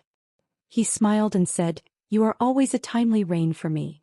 Wang Chudong tilted her head with a puzzled expression. Su Fengyan explained, there are too many things to worry about in a life-and-death battle with Senior Sui at Tide Listening Lake. More or less my hands and feet are tied. Wang Chudong frowned and waved her fists. She said angrily, why do these old Jianghu seniors always like to find you to fight and kill? They don't have any respect for their elders. Su Fengyan couldn't help but laugh. It can't be helped. Even after a few decades, there's still that much of a difference in seniority between us. It's not a year more, not a year less. Su Fengyan reached out his hand to touch the ancient scabbard of the Shudao sword and lamented, in the Jianghu, in the final analysis, it is nothing more than seeking freedom. In addition to that, there is no second place in martial arts, so it is inevitable that there will be fighting and killing. I am considered to be in a good situation. Wang Xinji was even more helpless in those 60 years. There was a scholar with the surname Xia in the capital city who wanted to trap him in the Eastern Sea Martial Emperor city. Wang Xinji himself did not want to leave and could only wait there to be challenged. In more than 60 years, there were close to 1,400 big and small fights. Wang Chudong hesitated for a moment and finally couldn't help but ask softly, why didn't you bring Sister Lu out with you? Su Fengyan was stunned and speechless.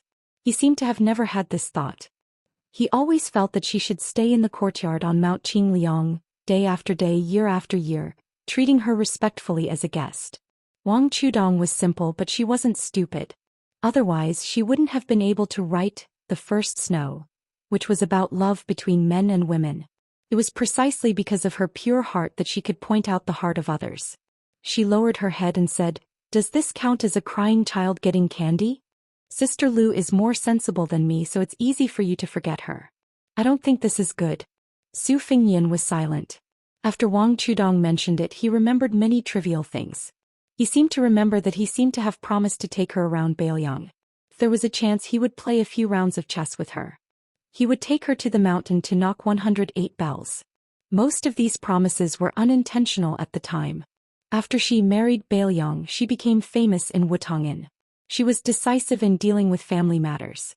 Su Fengyan unconsciously regarded Lu Qingyan as a woman who could work with him to achieve great things.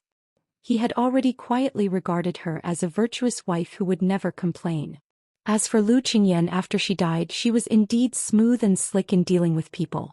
It was probably just as Wang Chudong said, Lu Qingyan was a woman who didn't cry. Su Fengyan was a bit absent-minded. For some reason he thought of the first time he met Lu Qingyan at the Spring God Lake. She was very warm, slightly utilitarian and worldly. Perhaps because of this, Su Fengyan didn't care much about her. What he cared about was even less than the cat-holding woman who chose to stay in Shangyin Academy. Su Fengyan chuckled and said, if I can withstand the northern Mang cavalry's advance south, then the things I promised her, I will do them all. In the Bailiang Palace on Mount Qingliang, there was a private courtyard. The inner hall was dark. A young woman who was prophesied by a fortune-teller before she married Su Fengyan, a match made in heaven, quietly lit a green lamp. This was the second time she lit the lamp wick. The first time it was Wang Xinji who died. This time it was Xianxia Valley who started the fight. The name of the lamp in exchange for a life. My life in exchange for his. Chapter 1232. Autumn had arrived in the north and south of the great river. Cicadas in autumn were hanging on the trees, making their final screeches. Their noise was truly annoying. Spring was high on the branches, autumn was low on the branches. The word worry rose and fell and filled one's heart. In the late autumn of the first year of Xiangfu, the smoke of war once again rose in the central plains, causing many old people who had experienced the war of the spring and autumn period to tremble with fear. Especially the Guangling Road, whose territory was second only to the southern border, the flames of war continued without any signs of extinguishing. In the history of Liang officials, Dechu became West Chu, Divine Phoenix City was renamed Dingding City, and now those historians had even thought of a new wording. West Chu was changed to later Chu. Even if the Liang imperial court, which had become the rightful ruler of the world, did not start the war unsuccessfully, they still did not think that this group of ghosts, who should have gone with the wind along with the spring and autumn period, could really achieve great things. In fact, as long as the second pillar after Su Shao, Gu Jiantang did not change his position and did not withdraw from the northern border to the south, it meant that the situation was still in the hands of the imperial court. The woman whose real name was Jiang Si did not leave the city with her uncle. She was currently sitting quietly in this enormous home. Across the stone table was the Grand Preceptor, Sun Shiji, who was reporting the situation of the Eastern Front to her. She was not absent-minded like when she first entered White Deer Cave. Instead, she seriously listened to every word, but she did not make a sound. She did not even think of using her status to criticize the military affairs of the country. Cao Chongqing personally came to the Guangling River and oversaw the Navy flagship. Together with the young General Ko Jianghuai, one on the water and one on the land, the spearhead was directed at the spring snow building of the Prince of Guangling Zhao Yi. Jiangxi was already used to listening to reports of victory. First, it was the fledgling Pei Sui who joined hands with Xieshi. Not only did they defend the important town, they also took advantage of the situation and nailed the 40,000 old soldiers of Jinan, led by Yang Xianxia, who had underestimated the enemy, firmly in Qingyang Basin. This was only the first round of the strategy to lure the enemy. Xieshi very quickly fought a tough battle. Yan Zhinchuan's 30,000 elite cavalry of the Yan family were completely annihilated. At the same time, Ko Jianghuai took advantage of the situation and headed east. His military achievements were only slightly inferior to Xieshi's. He led Zhao Yi's troops by the nose as if he was taking a stroll on the street. One was moving, one was still. The changes in movement and stillness, the combination of strange and normal, were completely out of Li Yang's expectations.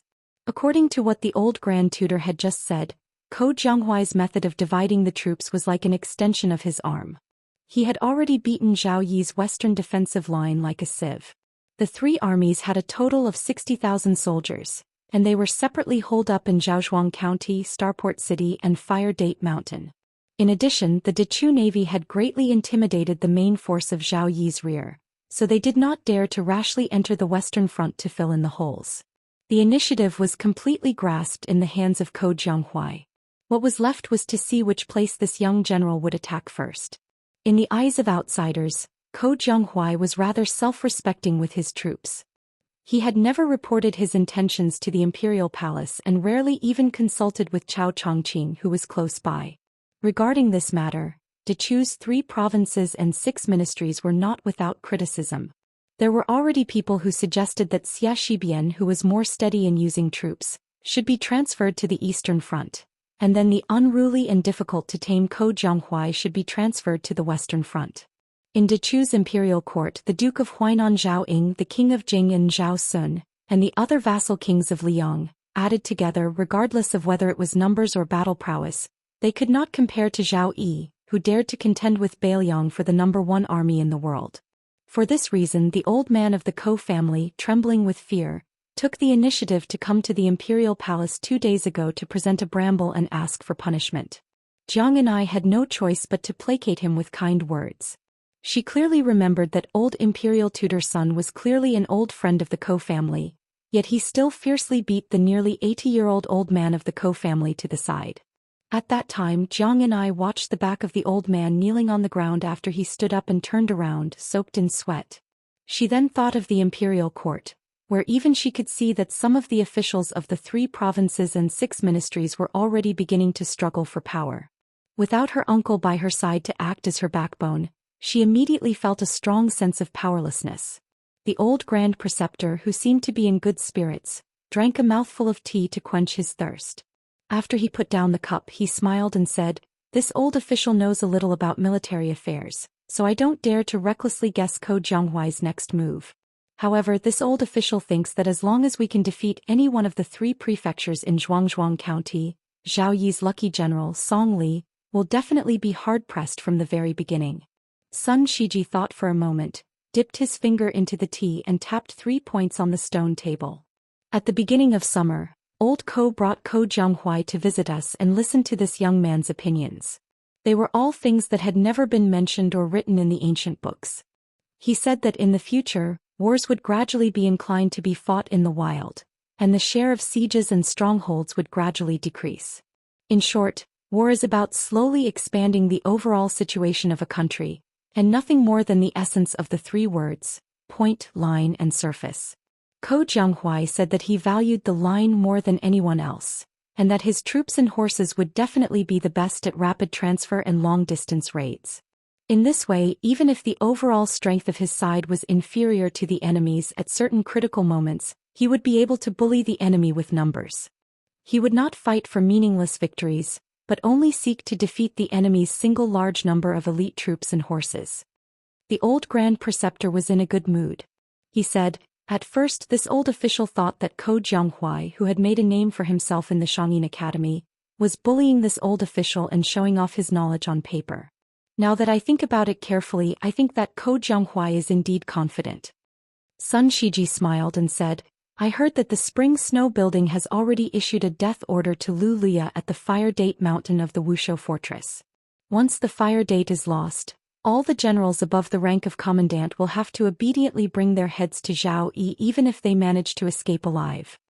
Chapter 1233. At this point the old man seemed to have thought of something.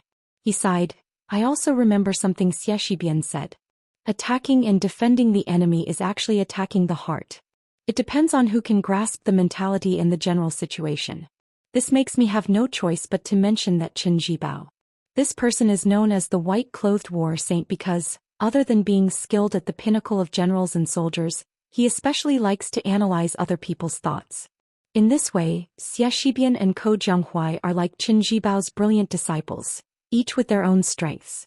Of course, as the war progresses, their potential will be excavated even more. As for how high they can reach, it will largely depend on whether or not the civil officials who participate in the court assembly every day drag them down.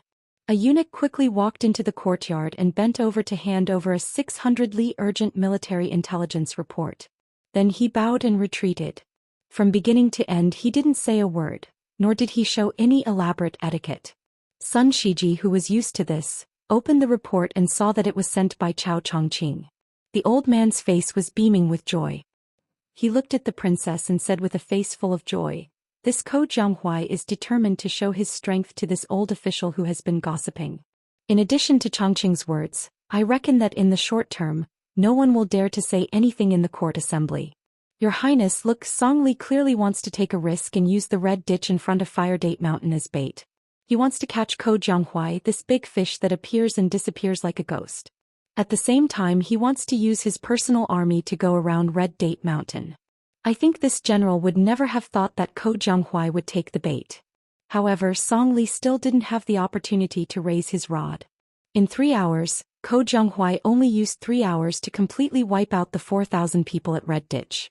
After eating the bait with lightning speed he quickly retreated 80 li. By the time Song Li, whose marching speed was fast enough, arrived at Red Ditch, it would already be too late. Sun Shiji laughed heartily. It's not that this is a big battle, but it's really satisfying to see Song Li suffer as soon as he takes office. This is no different from adding fuel to the fire for Spring Snow Building.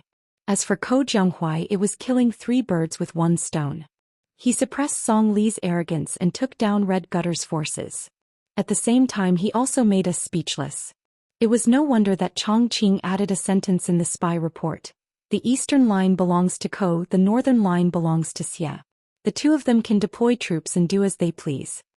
Do as you please. Jiang and I asked softly, isn't the commander of the southern expedition Lu Xiang, a famous general from the spring and autumn period? There was also the dragon general Su Gong, who was also praised by uncle for being both intelligent and courageous. Why didn't Li Yong use any of them? Moreover, we have Xie Shibian and Ko Jianghuai on our side. Doesn't the enemy camp have such young generals? The old man restrained his smile and patiently said, this is like the Chinese chess that Huang Sanjia invented. On our side, Dechu's generals and soldiers are clearly spaced apart. They each have their own duties. Those who should break the enemy lines break the enemy lines, and those who should lead the troops lead the troops. However, on the other side of the border in the Liyang Imperial Court, the Zhao family's wing is known to have all the talents in the world. The Zhao family's son has too many people that he can use, and they are densely packed together. For example, Lu Xingxiang is at the border, but in front of him there are Yang Xinxing and Yan Zhenxuan, and then there are the veteran generals from the spring and autumn period. It's not his turn to be the vanguard. As for that Su Gong, his position in the Liyang Imperial Court is even lower than Lu Xingxiang's. He's not an official from the capital, nor is he a veteran general. If he wants to lead an army, he first needs to carve out a path of blood in his own camp. Jiang and I sighed. Listening to the waves of cicadas, she was unable to disguise her annoyance. The old man smiled. He raised his head to look at the evergreen trees that were still green and gloomy in autumn. Then he stood and casually said something before leaving. The sound of cicadas adds to one's worries. Of course, it's worry that one's intestines are broken. Zhang and I was in a daze and muttered to herself. She didn't want to admit that compared to the home she was in, the only home in the world that could compare to the imperial palace in Great City, she would often think of that small house on the mountain that belonged to her alone. The summer was hot and the winter was cold. The hard little bed, the mended window, and always silently looked at each other with the tattered quilt of her fellow sufferers. During those years there was not a single word of flattery, only cold words from the odd job workers and maidservants. However, that malice was displayed on everyone's face. She could see and recognize it. Although she hated it, she never felt uncertain in her heart. She didn't need to think about the scheming behind those respectful and solemn faces like now. She didn't need to shoulder the burden on her own shoulders. Occasionally she would return to the thatched cottage on Wudong Mountain in her dreams. She would dream that she was taking care of the small vegetable garden that was always full of green. She would dream that she was squatting in the vegetable garden and carefully counting the harvest with her fingers. After she was able to fly on the sword, she had seen too many spectacular scenes in the world. However, these scenes were forgotten after she saw them. Many years ago at this time, a sloppy young man was holding a branch and fiercely slapping a mournful tree. He turned his head to a young girl and said with a mischievous smile, I know. What the hell do you know? Little mudman, do you know? At this time Jiang and I subconsciously blurted out just like in the past. What the hell do I know? At that time, the young man held his belly with one hand and pointed at her with the other hand with the branch. He smiled and said, Little mudman, you know me. If I can't find a wife in the future, you can make up the number. Attend the Shanghai Book Fair signing in the afternoon of the 18th of this month. Location, Shanghai Exhibition Center, number 1000 Yen, and Middle Road, Shanghai. Chapter 1234. Xianxia stood by the window and looked at the beautiful woman who was sitting cross-legged and discussing Dao with infatuated eyes. In the chaos of war, the country's misfortune led to the rise of learning. The Xianxia Academy temporarily accepted many scholars who had fled from the Guangling path across the river. The number of Jixia scholars immediately reached close to 10,000, and for the first time the number of Jishang scholars broke through 600. This number was even more exaggerated than when the academy was at its peak in the Great Qin and Great Feng dynasties. In this time of war, the academy was like a pure land in the human world. There were no sounds of war and the teachers still taught and the students listened. Right now, teacher Jishang in the room by the window was one of the most popular scholars in the academy in recent years. Every time he taught the study of rhythm, rhyme and rhythm, the room would be packed with people, regardless of whether it was winter or summer. If there were no seats in the room, they could just stand outside the window. For example, Xianxia was surrounded by many students who were either listening to the lecture or looking at the person. Xianxia was the eldest grandson of the Qi family after all, and he was also a famous figure in Xianxia Academy. When he came outside the window, many students who were close to him had no choice but to quietly give up their seats. Xianxia looked at this plump and beautiful woman who even many of the younger generation had to respectfully address as Master Fish. For some reason he thought back to last year's midwinter evening, when that white-haired youngster whose name Xianxia didn't know paid a private visit to the Academy's Buddha's Palm Lake, the two of them having an undercurrent of conflict. Xianxia didn't have the chance to draw that exquisite sword from his waist, one of the 12 famed swords of Dongyue's sword pool. Afterwards, when he gradually guessed that person's identity as well as that fellow's various deeds that spread through the academy, Xianxia had a period of time where he felt disheartened. However, he soon pulled himself together.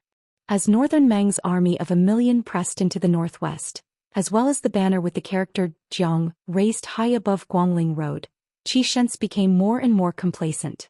In the past, his grades in the academy had always been outstanding, second only to Su Weisheng, second only to Ko Jianghuai, second only to Ko Jianghuai in the study of the sword. Since Ko Jianghuai could make a name for himself, Xianxia's family background and knowledge didn't lose to Ko Jianghuai's, so why would he have to worry about not being able to seize the opportunity to rise up in this chaotic world, becoming the person who revived his family? Inside the room, the woman who was narrating the musical principles of the past dynasties wore a stone-green robe wrapped in a light red brocade, and a jade belt tied around her waist. Although she was sitting cross-legged, one could still clearly see her graceful figure. From head to toe, her charm was like flowing spring water, breathtaking and never tiring of looking at her 100 times. Beside her was a small incense burner. It was unique, using goose pear to steam agarwood incense. It was both smokeless and refreshing. The room was filled with mist. As teacher Zhou, she was able to sit alone under the wall, as if she had fallen into the clouds and mist. She was absent-minded like a goddess. Hanging from the wall were a dozen or so scrolls that had yet to be opened. Beside her stood a little girl with pigtails. In Xianxia Academy she was the leader of the children. Her nickname was Little Wooden Fish. Her parents were both teachers of the academy. They had once been illustrious nobles of northern Han. However, during the chaotic times of the spring and autumn period, their family of 3 lived in poverty. Little Wooden Fish's father could be considered half a disciple of Grand Chancellor Wang, who had betrayed the academy. For some unknown reason he did not follow Grand Chancellor Wang to Bailiang. Instead he gave up the glory, splendor and wealth that was at his fingertips. He continued to be an embarrassed teacher in the academy, depressed and unable to achieve his goals. This was probably the so-called contentment of poverty and happiness. Xianxia was different from those students who had ulterior motives. He was truly listening attentively to Master Yu's teachings and explanations. This summer she had engraved a book, The Rime of the Golden Lotus, which had received praise from Grand Chancellor Qi, who had not yet left the mountain and entered the capital. He personally wrote a preface for the book which was sold out on the same day. This book was divided into 2 volumes. In total there were no more than 36 words, yet it was all-encompassing. Many of the sentences had already spread throughout the academy. For example, when explaining the character for East, there was a line, "A woman's slender eyebrows are like a crescent moon. A man's vigor is like a 10,000 zhang long rainbow." When explaining the character for Loyalty, there was a line, "Emperor Qin's great military uniform is bestowed with the 3-foot sword of peace." However, what made Xianxia's grandfather sigh with emotion the most was when explaining the character for Jiang, 8,000 mountains against 10,000 rivers, one's homeland against another. Furthermore, Master Yu's original exegesis, primary school, had sorted out the changes in musical temperament since the Sanskrit of the western regions had entered the Central Plains. His grandfather originally had some objections to his grandson, whom he had high hopes for, being unable to let go of a downtrodden woman. Recently he had loosened up a bit. He still did not agree, but he also did not object. Inside the room, Master Yu was explaining the military war songs of various dynasties and generations. The goat-horned girl was in charge of opening the scrolls. Each scroll had a vigorous or sorrowful lyric written on it. Only 2 armies in the current era had received this honor. One was the Beimang South Courtyard's Dong Army, led by King Dongzhuo. The other was the Bailiang Frontier Army's Bailiang Song. Xianxia could clearly feel Master Yu's joy and depression when she was explaining the Bailiang Song. Xianxia had been traveling among flowers for many years without being attached to a single leaf. How could he not understand the principle that it was easy to pick up when one's love was shallow, but difficult to let go when one's love was deep? However, Xianxia did not think that the woman he loved was really hopelessly in love with the young man who had visited the school. Otherwise, why didn't she follow him back to Bailiang? Why did she stay alone in the Xianxia Academy? As the lesson was coming to an end, a fat white cat appeared out of nowhere. It was as popular as its owner in the Xianxia Academy. Although it was charmingly naive, it was actually very cunning. Many of Mr. Jishang's meals were taken away by it. Lu Zhen, who was teaching Wang Ba at the school, had a big white crane. He loved it so much that he even nicknamed it Crane Wife. However, in the past half a year, the white cat had scratched off many feathers. Lu Zhen had cried to Master Yu many times because of this. In the end, he had no choice but to give up the plum forest and move to the most remote place in the Xianxia Academy. Only then was he able to escape from the claws of the white cat, Wu Mainyang. The white cat pounced into Master Yu's embrace, causing all of the scholars to silently drool. Those who were brave didn't look sideways, their minds swaying, while those who were timid quietly shifted their gazes, afraid that they would blush. Everyone knew that Master Yu's mother was the sword attendant of the late Emperor of West Chu. Her sword dance was one of the four masters of the Dichu dynasty. It was as famous as Yi Baikui's art of war, Li Qin's chess skills and Wang Qing's poetry. It was said that Master Yu had inherited her mother's sword dance. Moreover, the scholars were not blind. They all knew that Master Yu was not only knowledgeable, but also that her chest, which she had been deliberately hiding and suppressing, was even more impressive. If they could see her sword dance, it would be worth it even if they lost 10 years of their life. When the lesson ended, whether they were sitting in the room or standing outside the window, the scholars, including Xianxia, all bowed respectfully. Master Yu bowed her head slightly in return and then had the scholars leave the room first. She put down the white cat, Wu Mainyang, who had been sleeping lazily in her arms, and helped the goat-horned girl put away the scrolls hanging on the wall. At this time, Xianxia went against the flow and came into the room. He quietly watched her stand on tiptoe to pick up the scrolls. When she stretched her waist and raised her arms, he followed her line of sight. Her waist was extremely slender because of the jade belt, and some parts of her body were extremely full. Xianxia was very tempted and smiled slightly. Scholars did not like flatness when looking at mountains, and it was even more so when admiring women. She, who had already used her real name Yu Xuanji, did not pay attention to Xianxia. She lowered her head to look at the little wooden fish who had volunteered to carry the large pile of scrolls. She rubbed the little girl's head and smiled gently. "Can you carry it?" This goat-horned girl, who was more competitive than boys among her peers, nodded vigorously. She glanced out of the corner of her eye at Xianxia, the first young master of the Qi family who she had always disliked. She pouted at Sister Yu, then rolled her eyes and ran out of the room. She, who had used the name Yu Yue in Baoyang, looked at Xianxia with an indifferent expression and asked, "What is it?" Xianxia smiled and said, "Just saying goodbye before leaving." Yu Yue made an "oh" sound and did not say anything else. Clearly she meant that their relationship was normal. If he wanted to leave, she would not ask him to stay or send him off. Xianxia hesitated and did not have the intention to turn and leave. Instead, he sat behind the short yellow rosewood table that could be seen everywhere in Shangyin Academy, like a student asking for guidance from his teacher. It was undeniable that this future patriarch of the Qi family was romantic and elegant. It was rumored that many attractive female teachers in the academy had fallen in love with him, not to mention those young women who were in the prime of their youth. Every time Xianxia went out, there would be many women who used their connections to get close to him. Xianxia sat upright and still. He raised his head to look at Master Yu, who was standing, and asked softly, "Master Yu, do you think I should go find my good friend Ko Jianghuai to ask for wine or go study at the capital Imperial College?" Yu Yue frowned and said, "You should ask that grandfather of yours who did not follow the great exodus to West Chu, not me." Xianxia smiled playfully. "West Chu? Shouldn't it be Dichu? Alright, I already know the answer. This one will go to Great Peace City now." Yu Yue smiled coldly but did not speak. Xianxia slowly stood up and looked straight at this woman who rejected all men. He said in a gentle voice, "Xuanji, can you wait for me for 3 years? In 3 years I will definitely be famous. Everyone in the court will know of me, Xianxia, as well as Ko Jianghuai." Yue actually smiled. This was a scene that Xianxia had never seen before. Just when Xianxia thought he had a chance, Yue looked out the window and said calmly, "So what if you are Ko Jianghuai? Even if you are the great official Chao Chongqing, so what? Is he very powerful?" Yue smiled strangely and asked again, "Is he really very powerful? Is he the number one in the world?"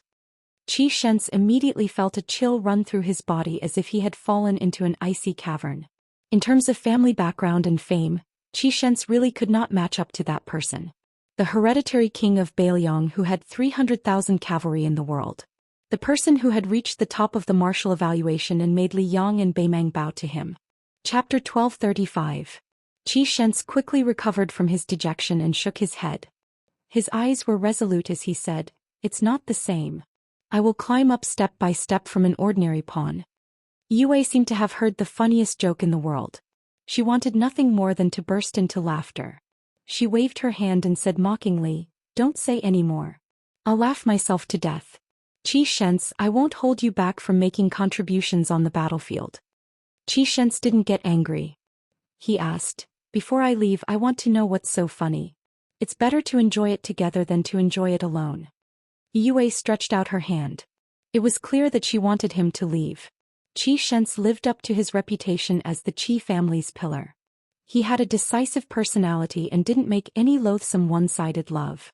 He strode out of the room. Yue waited until he was far away before crouching down and picking up Wu Mainyang. She looked at it with a smile in her eyes. Someone once told a joke. He said that the tortoise and the rabbit ran away one after the other. In reality, the rabbit would never be able to catch up to the tortoise in its entire life. He called this a paradox and even used a wine cup and chopsticks to explain it for a long time. However, I still think it's twisted logic and a joke. Wu Mainyang, don't you think so? She pressed her cheek against the white cat's head. Her eyes were sorrowful as she said softly, Wu Mainyang, is it because no one bullies you that you feel lonely? Yue slowly closed her eyes. A person lives here but their heart dies there. Isn't that a paradox? After putting down the painting scroll, the little wooden fish bounced back to the door. When it saw Yue crouching on the ground with a face full of tears, it immediately flew into a rage. It quickly ran over to Yue and crouched down. It said angrily, Big sister you, did that lecher surnamed Qi bully you? I'll kick him to death right now. Yue opened her eyes. She was a bit helpless. She smiled gently and said, No. The goat horn girl was a bit doubtful. Really? Yue nodded. The little girl waved her fist and said, Sister you, didn't you secretly tell me that guy was the master who defeated old Immortal Wang? Humph, last time he said that my fist technique was invincible and my leg technique was unparalleled. Then the little girl asked timidly, Sister you, why are you crying? Yue blushed as a child caught her losing her composure. She prevaricated, It's just a sad scene. Only then did the sheep-horned girl let out a mischievous laugh. Hey big sister fish, I'm going to study medicine right now. Yue was confused and asked, Why? The little girl chuckled and said, Okay, I'll help sister you make a medicine for regret. Yue was stunned. When she came back to her senses, she pinched the little wooden fish's rosy cheeks. When you grow up, you will know that there are some things that you should regret. The little girl made a face and said, Then I don't want to grow up. If I regret it every day, my heart will ache. Yue smiled and stood up. Holding the big white cat in one hand and the little wooden fish in the other, she walked out of the house. On the way back, they passed by the Buddha's palm lake. The little wooden fish couldn't help but click her tongue.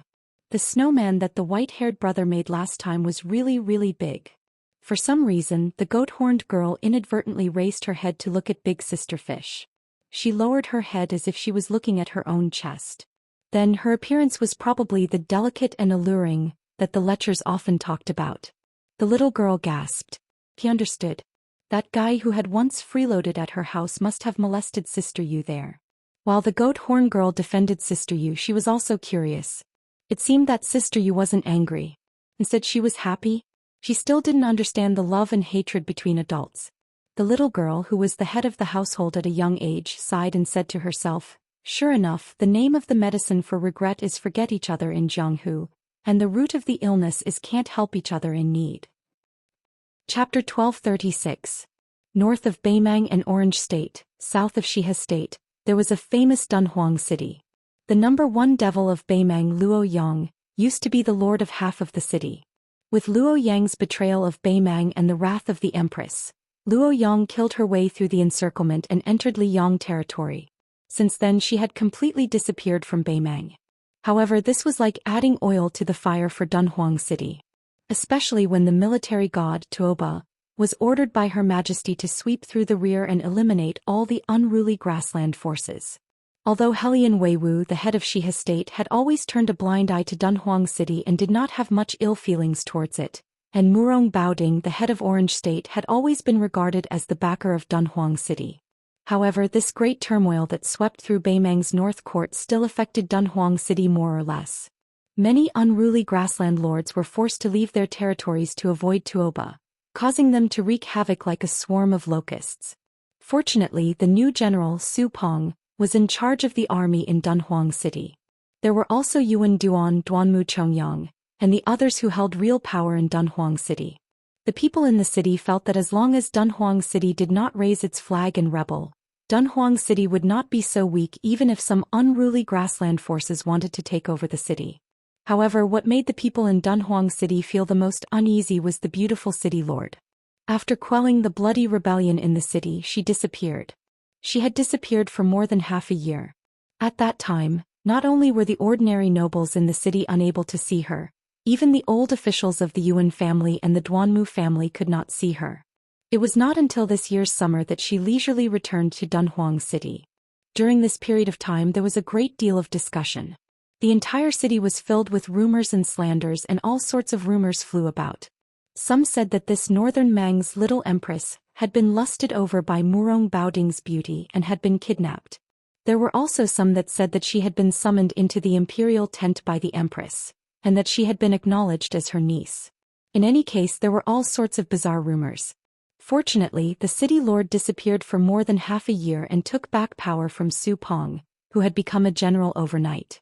Inside the giant Immortal palace, there was an inconspicuous Qingfeng courtyard. It was filled with plantains. For some reason it had always been a forbidden area. What was even stranger was that this place could not be said to be heavily guarded. On the contrary, the golden guards of Dunhuang City had never stepped into this place to patrol.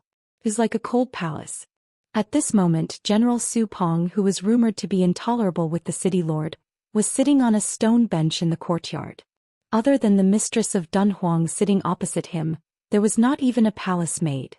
Su Pong, or rather Su Pu, who had held the power of the cavalry together with the king of Bailiang's brother-in-law, Wuxia, was giving her a detailed report of the latest battle situation on the border of Liangmang.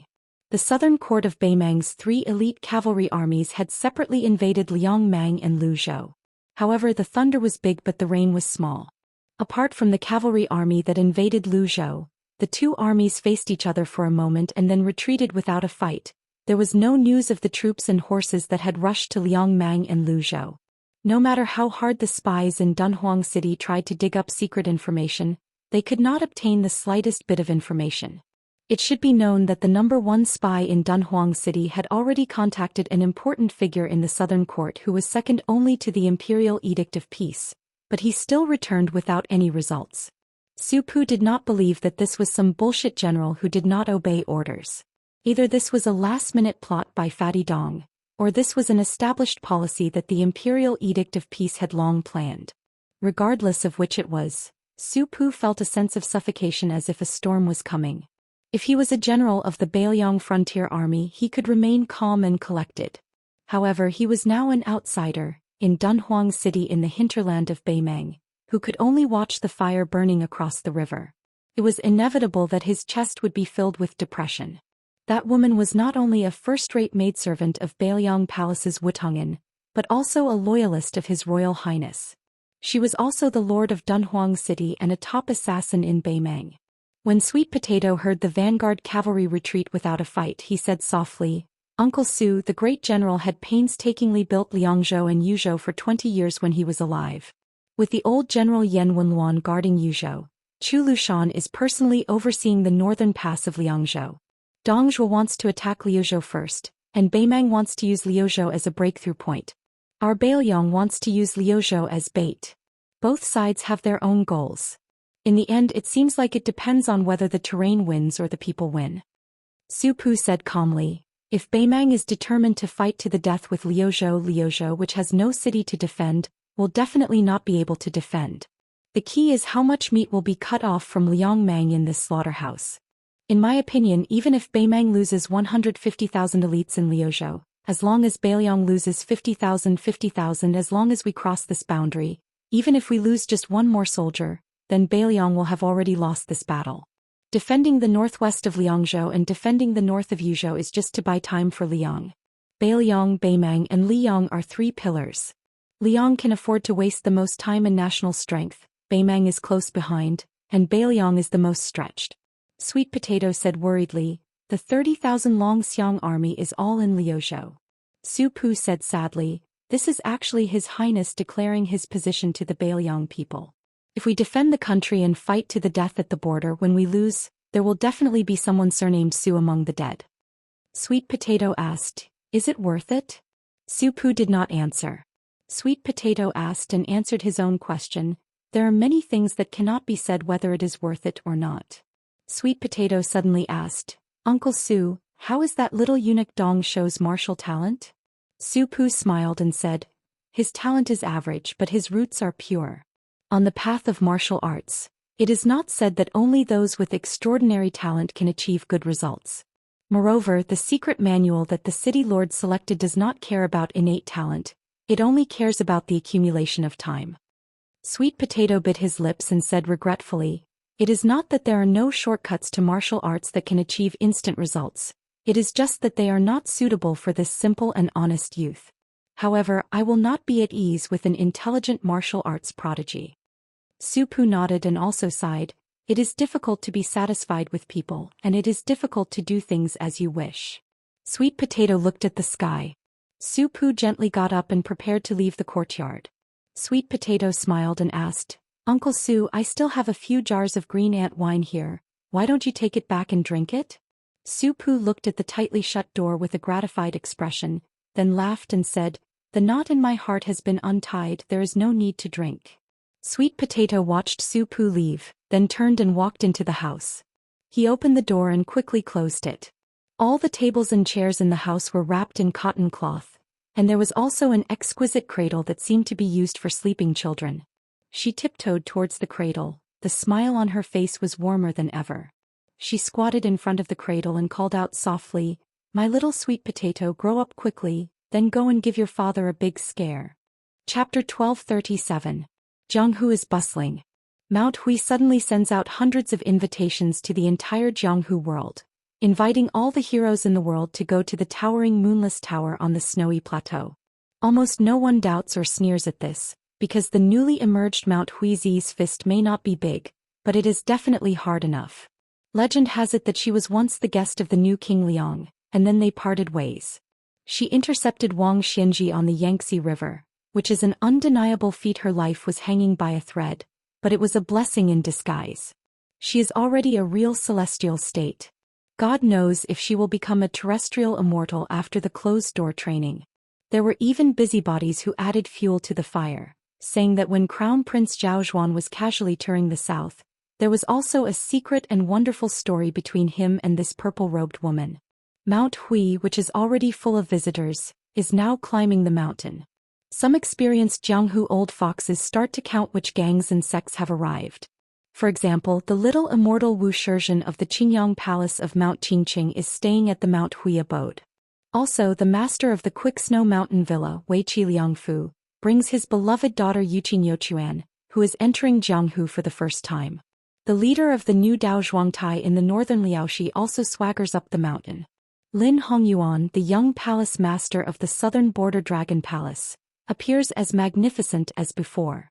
There is also the new owner of the Spring Invitation Cottage in Shishu, who is also the winner of the Rouge Beauty Award. Thank you.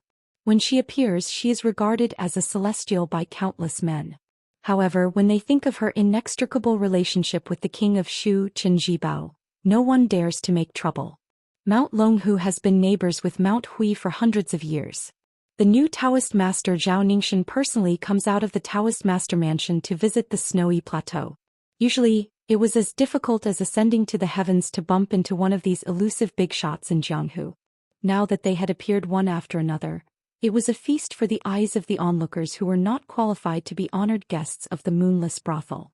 They only felt that the travel expenses they had spent on this trip to Mount Hui were not a problem. In addition to the new top 10 gangs like Mount Longhu, the Spring Invitation Cottage and the Quick Snow Mountain Villa, there are many old Jianghu sects that can be regarded as leaders in the provinces and counties. There are also the Beggar sect and Chao gang, which are rich but like to pretend to be poor. After receiving the hero's invitation, they also send their most important leaders to Mount Hui. They are either leisurely climbing the mountain to enjoy the scenery or are on the way here. There are also a lot of Jianghu individual immortals, who are all proud of receiving a hero's invitation. For example, Fan Qingsong, who is known as the Central Plain Swordsman in Jianghu, is 90 years old and half of his body is in the ground, but he still has to grit his teeth and risk his life to rush to Mount Hui. As for those who had just entered the Jianghu for a few years but had already made a name for themselves, they were even more ambitious and in high spirits. They wore the best clothes, rode the best horses and carried the best weapons. Those who were handsome were as elegant as a jade tree in the wind. Those who were born inferior in terms of appearance were at least able to attract attention. Compared to those who had been in the Jianghu for a long time, They knew the principle of relying on clothes when going out to meet outsiders. This made some of the older seniors sigh with emotion. They were indeed worthy of being called the younger generation pushing the older generation forward. Even if the older generation did not die, they would be half dead on the beach. Interestingly, there are very few women who have received the hero's invitation this time. Those who have made a name for themselves in Jianghu can be counted with one's fingers.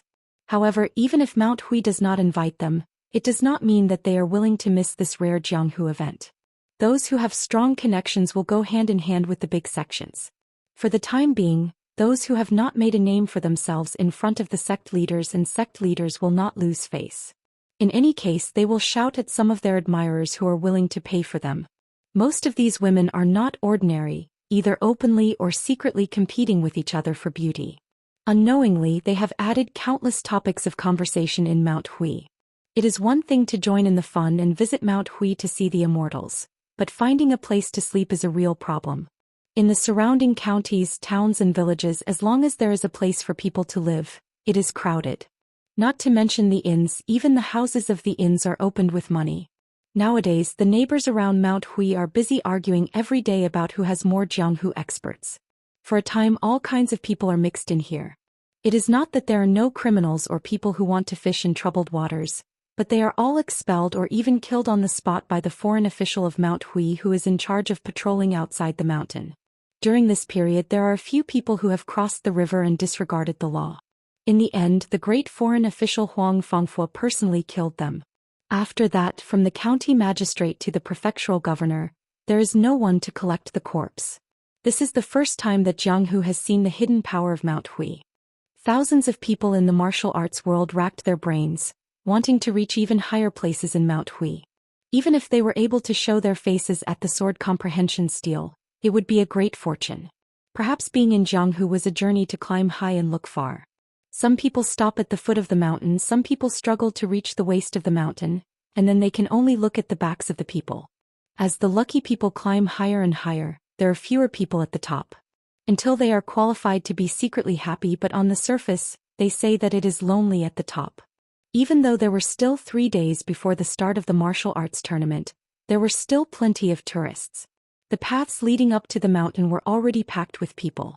Those who were impatient had already started cursing, and there were also a lot of children crying among them. At the foot of Mount Hui, many tea houses and wine stalls have been temporarily set up for tourists to rest. Not far away is the ferry port, and no less than 100 ships of various sizes go back and forth between Mount Hui and Mount Longhu. Inside the tea houses and wine stalls, there are many people talking loudly. Among them, there is a well-dressed guest who is commenting on the heroes of the world who have passed away with the river. Every time he calls out a name, he will drink a cup of wine. The people named by this person are Wudong's Wang Zhongluo and Hong Shixiang, the sword maniac Wang Xiaoping who will not back down even if he dies, the catman Han Xingxian who is invincible below the land Immortal, the dragon tree monk of the 2 Zen temples, the Dongyue sword pool Song Yanqing, the black-clothed sick tiger Yang Taisui, the Shishu blacksmith Jian Zhuhuang, the spring invitation cottage Xialingzhen, the pair of grandfather and grandson Shenyuan Dandan and Shenyuan Jingcheng, the pair of Taoist masters from Mount Longhu, of course, the old god of sword Li Chungang, and the most important Wang Xianji. In the end, Lu Baijie also has a lot of regrets. Sword fairy Tang Shi, who is expected to become the land immortal of sword, had to give away her sword after becoming the minister of war. At the next table, a young child with delicate features is snuggling in the warm embrace of his graceful mother. His father is full of smiles, drinking slowly. There is an ancient long sword overflowing with sword qi on the table. Judging from his demeanor, he is definitely not a common person of the Jianghu. The child's voice is clear and sweet. He looks at the man who is full of the smell of alcohol and talks about heroes and asked curiously, "May I ask, uncle, after the death of Wang Xinji in Martial Emperor City, is that king of Beiliang really the most powerful person in the world? My elders said that after he fought with Wang Xinji, his realm is destined to drop greatly. Now can he still defeat the Beimang military god Tuoba?" The child's words carry no harm and are not annoying. Chapter 1238. The man who had just finished a cup of wine wiped his mouth and laughed. Just as he was about to pour more wine to drink, he lifted the jug and found that there was not a single drop left. Just as the man was about to ask the shopkeeper for new wine, the child's father stretched out a finger and gently patted the neck of the unopened wine jug on his table. The wine jug leisurely spun around and landed right in front of the man. This method of delivering wine was not mysterious, but this unknown swordsman's ingenuity lay in his control of strength. After the wine jug touched the table, it was as if it had taken root and did not move at all. This level of proficiency was definitely at the second level of the master realm. The man did not hold back. After nodding his head, he poured himself a bowl of wine and drank it all. He said, "Young hero, I Wang Bopo am not someone who speaks without thinking. I will only say what I know. Let's not talk about whether the king of Bailiang's realm fell or rose. I only know that after the battle between him and Wang Xianji, the current head of the Wu family's sword tomb came out of the mountain and went to the border of Yuzhou with his sword. He used his 14th sword, but he still could not stop the young king of Bailiang. Now another senior swordsman who has never appeared in Jianghu has gone to Liangzhou. I guess there will be another great battle." The child waved his hand. "I am not a young hero, at least not now. My father said that I must wait until I am 20 years old before I can roam Jianghu alone. My mother has given me more than 10 famous nicknames. Unfortunately, they are like the money I get every year. I can only save them. Sai, why is it so hard to grow up?" All the men and women in the tavern burst into laughter. They were amused by the child's naivety. The woman knocked on her son's head. The swordsman's eyes were gentle and filled with love and pride. This was the feeling that every father would have when looking at their child. The child continued, "I really admire the king of Bailiang. One day I will become his disciple and learn from him." The man couldn't help but tease, "Then you'll have to see if that old man will accept you as his disciple." The child was stunned for a moment. He patted his chest and said, "Dad said that I have extraordinary talent. I'm a martial arts prodigy that's hard to come by in 100 years. Even if I was born 60 years earlier, I could still spar with Daoist Master Qi of Mount Longhu next door. If the king of Bailiang doesn't accept me as his disciple, then it's really. Mother, what's that phrase again?" The woman said softly, "Casting pearls before swine." The hall was filled with laughter again. The child's father had a helpless look on his face. Inside the tavern, the man and the child were fighting and fooling around. It was a happy and harmonious atmosphere. Suddenly, there was a commotion outside the tavern. Soon, someone ran in and shouted, "Little ancestor Qi Xianxia, who left the Taoist master's residence to travel Jianghu for many years, also got off the ferry and climbed up the mountain." Not only this tavern but most of the people from the nearby tea stalls also ran out. When the child heard the name Qi Xianxia, he just curled his lips. He probably didn't want to move because he didn't think highly of him. He lay on the table and watched his father drink. When there was no one else in the tavern, he whispered in a tone that people from the Central Plains couldn't understand, "Dad, does the king of Bailiang disdain to participate in this kind of martial arts competition?" If Su Fingnian, who had gone through Beimang, was here, he would definitely be able to tell that this was an authentic Norland dialect. The middle-aged swordsman smiled and said, "He's busy dealing with our million-strong army and has no time to pay attention to this. Otherwise, I think he would come. That person, I think he's looking forward to Jianghu." The child stretched out a hand and sighed, "So many top masters have left Liang, but we're much luckier. Among the 5 major sects, only the 5th raccoon of Bubang Mountain died. The big and small thoughts of Princess Tum are still there. The chess and sword music school Hong Jingyan Sword Qijin, and the bronze men are all still there. None of them died." Speaking of this, the child smiled and said, "Dad, you're different from them. You're a sect all by yourself and you're ranked higher than the chess and sword music school. If Mom wasn't from Liang, you could challenge the king of Bailiang and lose to him. As for me, I can take this opportunity to get to know him." The man looked at his wife and said in a pure Liaodong dialect, "My dear wife, look at this. Our daughter hasn't grown up yet, but she's already helping an outsider. What will happen in the future?" The man's originally warm smile suddenly bloomed with a monstrous aura. The ancient sword that was originally full of sword chi suddenly restrained its sharpness. The woman laughed softly and asked, "Who's here? Who's worthy of your treatment? It can't be your archenemy Tuoba or that new white-clothed devil, right?" The man looked at her and his majestic aura slowly relaxed. He said with a bit of bitterness, "Unfortunately, they're all here." The woman said lightly, "You've said long ago that you're leaving Beimang. We can't just tie you up and bring you back, can we? The man with an inconspicuous appearance pinched his chin and said, "Back then Her Majesty was..." The woman glared and pinched him. "What do you mean back then? Didn't she just want to acknowledge you as her son-in-law? What, are you regretting marrying an old hag like me who'll drag you down? Then you should go back." The man smiled but didn't say anything. At this time anything he said would be wrong. The more he said, the more mistakes he would make. It was better to keep silent and meditate. The infatuated men in the world, regardless of their status, mostly believed that liking a woman was wrong and hoped that they would never change their mistakes. The child asked, "Dad, you're not a swordsman. Why do you always like to carry a sword? You always didn't tell me the reason before. Can you tell me? If Mom blames you, I'll teach her a lesson for you. In any case, you're the third son and I'm the eldest. There's always something to subdue someone else." The man carefully glanced at his wife. Seeing that she didn't move, he laughed softly and said, "Your mother, when she was young, she only admired that green-clothed sword-wielding knight-errant. Dad has a lot of skills, but your mother doesn't like them. Later I can only carry a sword to pretend. Wife, how many years have I carried a sword?" The woman reached out and held her husband's big hand. She said gently, "How many years have you carried a sword depends on how old the child is." The man couldn't help but sigh. "That's right."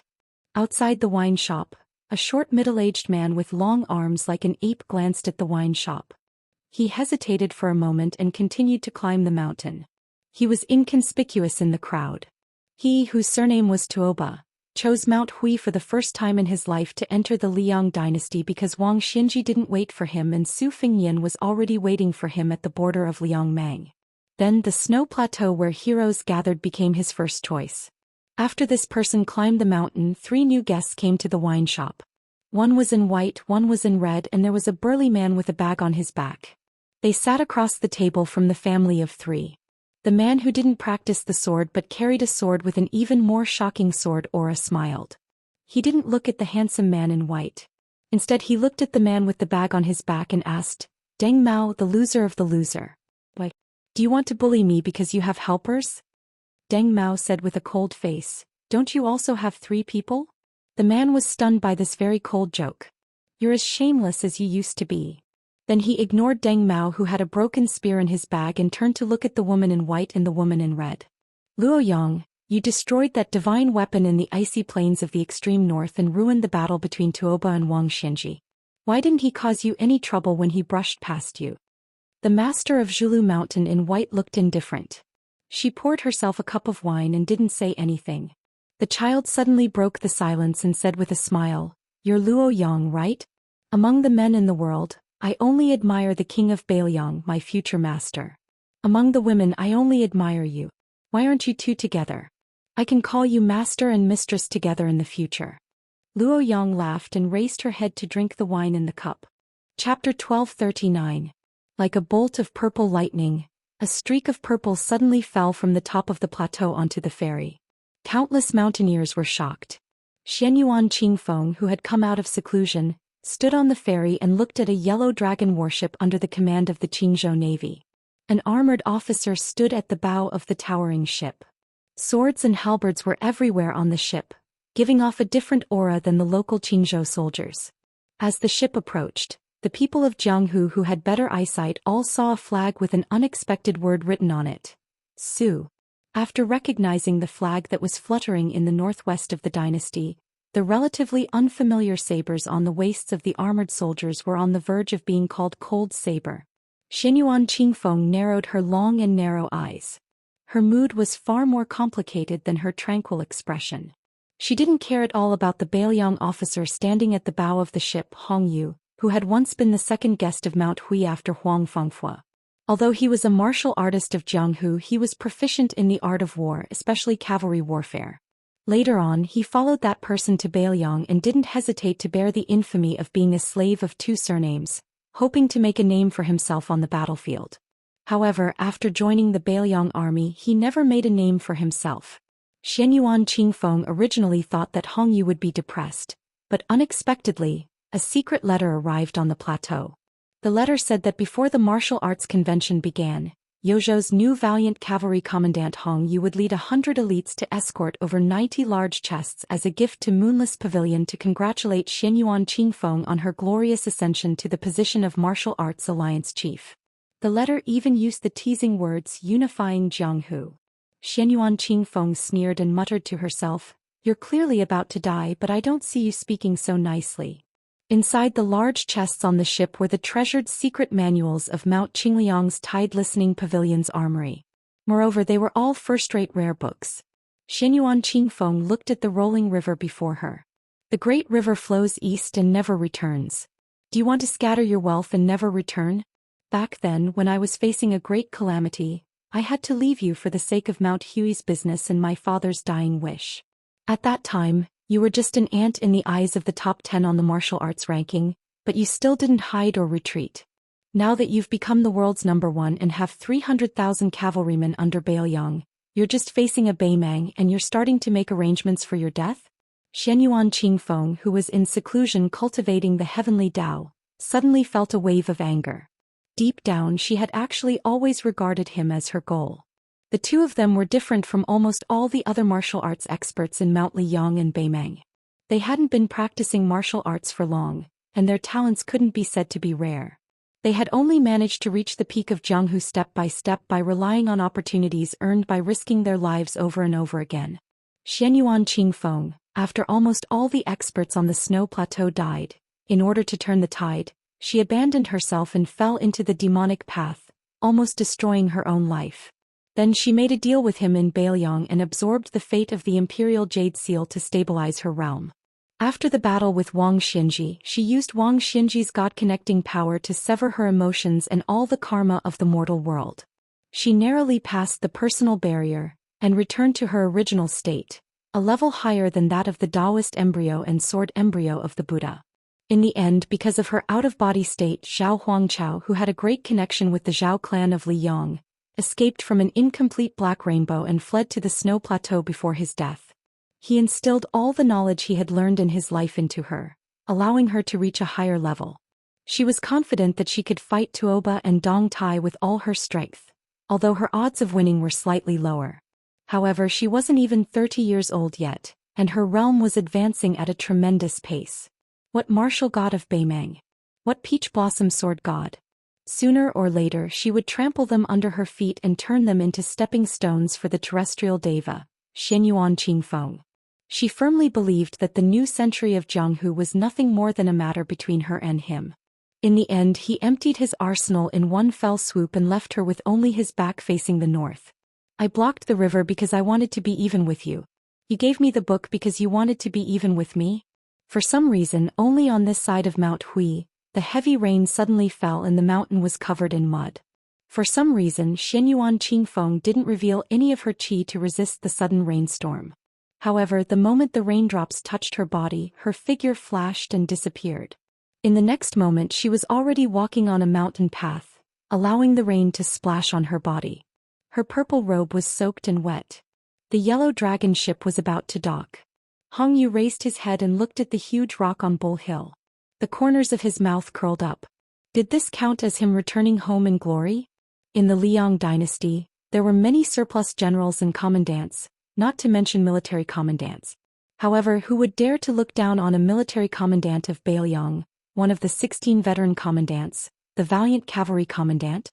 This title had been held by the senior cavalry general Su Pu, the current cavalry commander Yuan Zuozong, and even the king of Shu, Qin Jibao, for a period of time.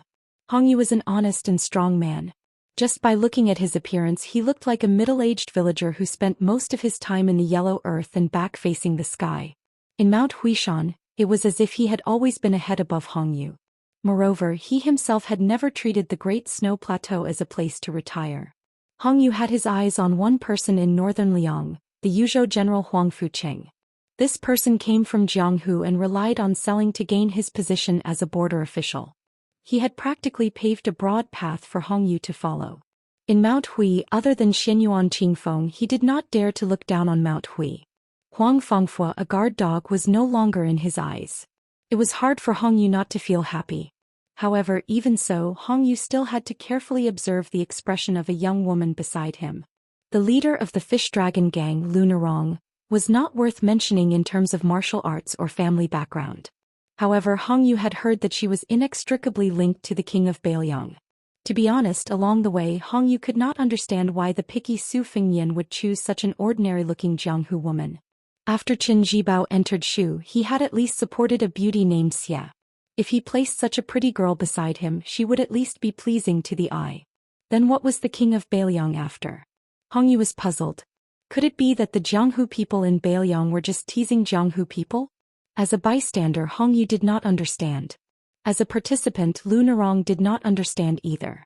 The status that she and the fish dragon gang had today was like an autumn dream, untimely and untimely. Lunarong raised her head and looked at Mount Hui. On the mountain peak she could only see the eaves of the tall buildings on the mountain. The woman in purple from before was like a bolt of purple lightning descending to the world. What a grand style! Lunarong admired such a woman from the bottom of her heart. She felt that if Xianyuan Qingfeng, who had relied on himself to ascend the throne of the Wulin Alliance, could travel Jianghu with that person, it would be a good match. For no reason Lunarong thought of the trip out of the fortress. She did not know why, but she had forgotten the ups and downs of the battles all these years. However, she clearly remembered the well water in the small fortress and the comical scene of that person squatting at the mouth of the well and haggling with the water peddler. Lunarong withdrew her gaze and looked at the turbid river flowing east. Occasionally, a few fish would jump out of the river and fall back into the river. She did not know whether they were returning home or leaving. When the junk ship reached the shore, the ship slowly bumped into the dock. Lunarong, who was slightly swaying, muttered to herself, "If you left the court and did not become the king of Bailiang, how comfortable would it be to be just a Jianghu person?" Chapter 1240. That year the smoke of war was everywhere, but it did not burn such an inconspicuous town. It was not a place that the military would fight for. Although it was Jiangnan, there was not much fertile land. According to a few businessmen who had traveled extensively, there was a disaster north of the Guangling River. But to the people of the small town who lived in a corner, it was good to be a frog at the bottom of the well. The sky was always only as big as the mouth of the well. Peace was a blessing and contentment was happiness. Today the small town was in a continuous autumn rain. Looking from the entrance of a restaurant, there were pedestrians with hurried footsteps holding umbrellas as they walked across the Bluestone Bridge. Business was slow and there was no need to serve customers. The waiter of the restaurant sat idly at the entrance, waiting for the woman he admired to come closer. She said that she would follow her friend to the rouge shop next to the restaurant to choose because her friend was about to get married. She was going to marry into a good family and was a scholar with scholarly honors. The waiter sighed, feeling a little bitter in his heart. The speaker did not mean it, but the listener meant it. She did not care about glory and wealth, or else she would not have taken a fancy to a cripple like him. But for better or for worse, he was a man who still had some sense of responsibility. He always wanted to let the woman he liked live a good life. Although she was not from a noble family in town, she was a well-known good person. Her family was well off and she did not have to worry about food and clothing. She had a good temperament and her needlework was 1 in 100. Everyone said that whoever married her was a blessing accumulated from several lifetimes, but she had taken a fancy to him. Because of this, her playmates who grew up with her were so angry that they almost broke off their friendship with her. While they fought for justice for her, they could not do without some strange words. For example, she had met a bad man and was blinded by lard. These were all said directly in front of him and her. At that time she looked at him, her slender little hands shyly twisting the corner of her clothes, her eyes full of apology. Fortunately he was thick-skinned and could still hold back his laughter. But how could his heart not be filled with guilt? Someone patted him on the shoulder and he turned his head to look. The guy who could be considered familiar with him sat down beside him and asked with a silly smile, "Brother Wen, what are you thinking about?" He could be considered to be in the same boat as this kid, but this kid's situation was even worse. He had just moved to the town with his mother last year, and he couldn't even read 10 words from a book when it was spread open. Even if he fought, he wouldn't be of much use. Every day he would be toyed with by those street ruffians who bullied strangers. It was so miserable that even after buying a new pair of boots with great difficulty, they would be stepped on until they became tattered. He couldn't be a scholar or a fighter. Fortunately, his mother still had some savings and had bought a cloth shop. His days were still bearable and as long as he endured he could still survive. He lived close to this guy and was probably the only local who did not add fuel to the fire. Over time the two of them became so-called friends. He only knew that this kid's surname was Wang and that his father had yet to return from a long trip. He smiled and looked at the raindrops strung together along the eaves. He asked, "Bamboo, have you heard of a saying? Although the rain is wide, it does not moisten the rootless grass." That person was stunned, shook his head and laughed. "Brother Wen, I didn't know that you were a scholar." "What do you mean, is there a story?" The shop assistant surnamed Wen laughed and said, "I heard it from someone else, so I didn't understand. At that time I was too embarrassed to ask him, so I pretended that I understood. If I knew, I would have asked him." The young man nicknamed Bamboo was puzzled. "Brother Wen, you have a scholar buddy?" The shop assistant rubbed his chin and said with a smile, "He's not some bullshit scholar, he just can't beat me, so he blindly showed off these things." The young man was happy. "Then this person is really not good, he can't even beat Brother Wen, and he's not a scholar, isn't he the same as me?" The shop assistant rolled his eyes at him but did not say anything. Bamboo was a young man who could not control his mouth. He was afraid of the people of Jianghu, afraid of the banditry and Jianghu aura of those people, but he also looked forward to Jianghu. He liked to hang out in taverns and tea houses all day long, listening to those who called themselves Jianghu people brag. Now he was talking to the shop assistant surnamed Wen about the grand martial arts event that happened once in 100 years. He said that he just found out that there was a woman in Mount Hui who liked to wear purple clothes. Not only was she as beautiful as a fairy, but also had superb martial arts skills. Bamboo was spitting saliva everywhere.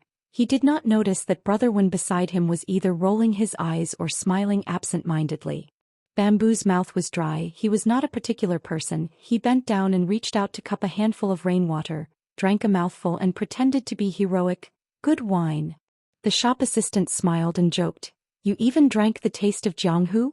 Bamboo turned his head and stared at the man. He asked seriously, "Brother Wen, how did you kidnap Miss Lu? Why don't you teach me so that I can find a wife later?" The shop assistant looked profound. He said, "Relying on appearance." Bamboo spat. Seeing that Bamboo didn't believe him, he laughed and said, "You really don't believe me? Back then when I was wandering around with that brother of mine, we were so poor and he relied on his face to make a living. I am better than him in everything, but this face I lost to him. Back then we competed for who was the big brother and who was the little brother from age to skill. If it weren't for the fact that I lost in terms of looks, I would have been able to become the big brother." Bamboo's mouth twitched. In the end he was kind and did not dig at Brother Wen and his brother. Then the two of them were silent for a while. They just listened to the rainwater dripping on the stone pavement. Bamboo suddenly whispered, "Brother Wen, I want to tell you something you can't tell anyone." The shop assistant said, "It's up to you to say it or not." Bamboo hesitated. "When I moved to town at the beginning of the year, I heard from a Jianghu master that among the masters in the world, one of them has the same name as my father." The shop assistant was amused. "Bamboo, you're good. Your father is the old monster Wang Xinji of Martial Emperor City?"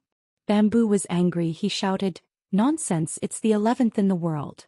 The shop assistant suddenly fell silent. After a long time he said softly, "So it's Wang Mingyin." Zhuzi's expression was gloomy as she muttered to herself, "But I know that my father is actually a farmer with only a few kilograms of strength.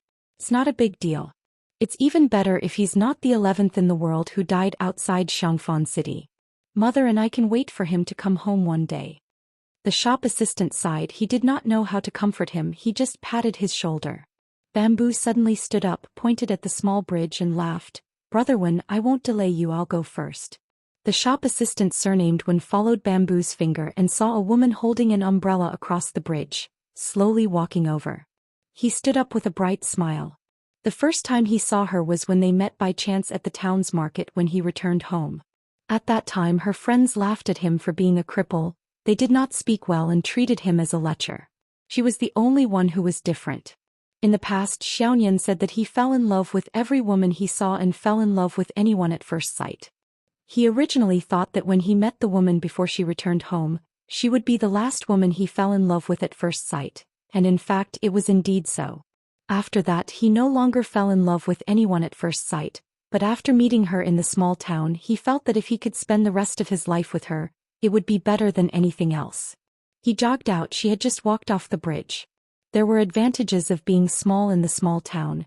There was no rigid etiquette of men and women touching each other, and she was not afraid of this. She tilted the oil paper umbrella, her face was slightly red and shielded him from the rain. He was never glib-tongued when he was with her, and in fact after returning home he was no longer as outspoken as before. He was honest and ordinary, and this was probably what she liked about him. In the past, as soon as he saw a woman, he would dare to flirt with her and say, "Miss, this big brother will help you cook the rice."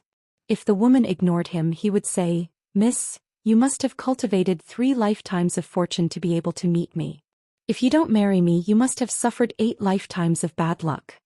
If the woman flew into a rage out of humiliation, he still had countless backup plans. But he was different now. At that time, when he saw a beautiful woman, his mind was filled with thoughts of getting out of bed. Now, standing beside her, he did not even have the courage to hold her hand. In the pugilistic world there was him. Outside the pugilistic world there was her. God did not owe him Wenhua anything. She lowered her head and mustered up her courage to say, "My father helped me arrange a marriage, but I didn't agree." He scratched his head and did not say anything. She pursed her lips. He suddenly smiled and said, "Why don't we have a son in the future?" She opened her mouth slightly, her face full of astonishment. He let out a long breath, it did not seem like he was joking, and said, "Back then I was engaged to a child. Whoever had a daughter would be at a disadvantage. Of course, if we had a daughter, that would also be very good." She turned her head, her face red, but seemed to nod. He inadvertently lowered his head and saw that her hand that was not holding the umbrella was twisting the corner of her clothes out of habit. He gritted his teeth and finally mustered up the courage to hold her hand again. She gently pulled her hand away and then let him hold it. Wenhua grinned. He did not hold the sword. Holding her hand, this kind of pugilistic world was better than anything. Chapter 1241. Outside the elixir garden, a carriage arrived late and slowly parted the crowd. Then the audience saw a slender figure lift the curtain and get off the carriage. He walked up the steps and onto the elixir garden. In his hand was an ancient sword with a simple scabbard. In the past 100 years, the way of the sword had never been popular. There had never been a young swordsman who could learn invincible swordsmanship just by finding a secret manual. This was all thanks to Li Chuangong's sword style. Dong Tai's swordsmanship was beyond that of the ancients. Of course, there was also the Dongyue sword pool's swordsmanship. Every new sword produced by the sword pool was a treasure that all Jianghu swordsmen dreamed of. However, in the field of swordsmanship, Western Shu had always been an anomaly. There was a saying that the older the sword, the more precious it is. Among the top 3 swords of Shu, except for the Earth Skin Z, that had accompanied the sword emperor of Western Shu out of Jianghu, the Way of Shu and the Thunderbox, had never fallen out of the top 10 swords in the world. No one knew who was the first to recognize the name of the ancient sword. For a while, everyone was talking about the Way of Shu. Everyone knew that after the fall of Western Shu, the sword had been sealed in the Tide Listening Pavilion for many years. Finally, it had seen the light of day again. There were also some tactful spectators who were about to kneel down and kowtow to the young man when they saw him. However, when they were halfway through their words, they realized that everyone around them was rolling their eyes at them. They could only give up and swallow their flattery. Northern Liang had the blood of martial arts flowing in their veins. In the eyes of most of the common people and Jianghu people, since this new Prince Liang had come with a light carriage, he didn't want to put on airs of killing the eldest son. Instead, he wanted to have a fair competition of martial arts. This was not the Central Plains where the fist was the only thing that mattered here. Otherwise, why would it be said that the civil officials of Beiliang could defeat the generals of Liang Imperial Court with one hand? The reason why the Beiliang people were able to tolerate the numerous general class families and the 20 years of oppression was also because of their natural disposition. It was true that those general class children had committed crimes, but who asked their fathers to be generals who had rolled out from a pile of corpses? It was also a skill for others to be reincarnated into a good family. If they were not reincarnated into a good family, there was nothing to complain about. The most important thing was to let their children be reincarnated into a good family in the future. Probably because he had waited for too long, Sui Xiegu yawned and his snow-white eyebrows fluttered in the wind. Apparently, Su Fengnian wanted the Ancestor Eater sword to wait a little longer. After entering the pill seed field, he didn't show any signs of fighting immediately. Instead, he leaned his sword on the ground and placed his palm on the hilt.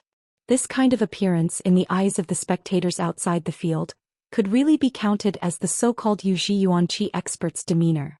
The Beiliang people's internal strife was fierce, but their degree of xenophobia was no less inferior. Compared to the unfamiliar old man who didn't carry any weapons, they naturally felt closer to this prodigal who had turned over a new leaf and was once known as His Royal Highness. Therefore, when Su Fengnian appeared on the stage, there was a burst of cheers and applause. Sui Xiegu, whose chi flowed like a magnificent waterfall, looked around and finally stared at Su Fengnian. A battle between experts was a battle of strength, battle of chi, battle of wits and battle of courage. Ultimately, it was still a battle of the heart. Sui Xiegu wanted to ask this young number one person in the world who was the strongest. Naturally, he wanted to fight to his heart's content. This was also what the old man was puzzled about.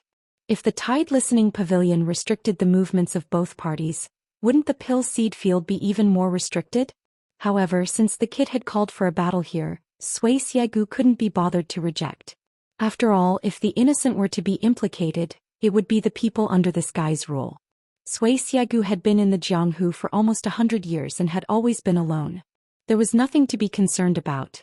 Sui Xiegu was not a magnanimous person. If he made it clear that Su Fengnian didn't know the severity of the situation and insisted on putting on a show, Sui Xiegu would definitely kill him.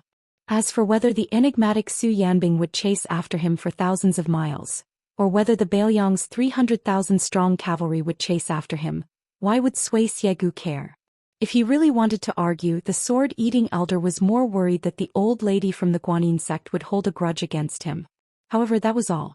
Su Fengnian looked at Sui Xiegu in a daze. Thinking back to the time when he was following the old man in the sheepskin fur coat, when he first heard that an expert could travel hundreds of miles in an instant, it was like hearing a heavenly book. When he reached the top step by step, especially when he was a celestial being, he was able to look down on the mysterious celestial phenomenon of the first grade level 4. He also had a unique understanding of the mysteries of martial arts. The sword-eating elder in front of him was not the same as the average martial artist. He was a little similar to the young martial granduncle who rode the bull. He walked the path of the heavenly way and his route was the creation of all living things. Although the path was the same, there was a difference in the width of the path. Hong Shixiang's path was obviously wider. However, Sui Xiegu used the sword to seek the Tao. Ever since Sui Xiegu picked up the sword, he had spent a total of 80 years cultivating it meticulously. Whether it was the flow of blood and qi, the circulation of qi in the organs and lungs, or the opening and closing of the cardinal acupuncture points, all of them were at the peak of perfection. Rather than saying that the old man used the sword to seek the Tao, it was more accurate to say that Sui Xiegu had already used the Tao to develop the sword. This was probably the reason why Sui Xiegu dared to challenge Wang Xianji. The old man's physique and martial arts were not as high as Wang Xianji's.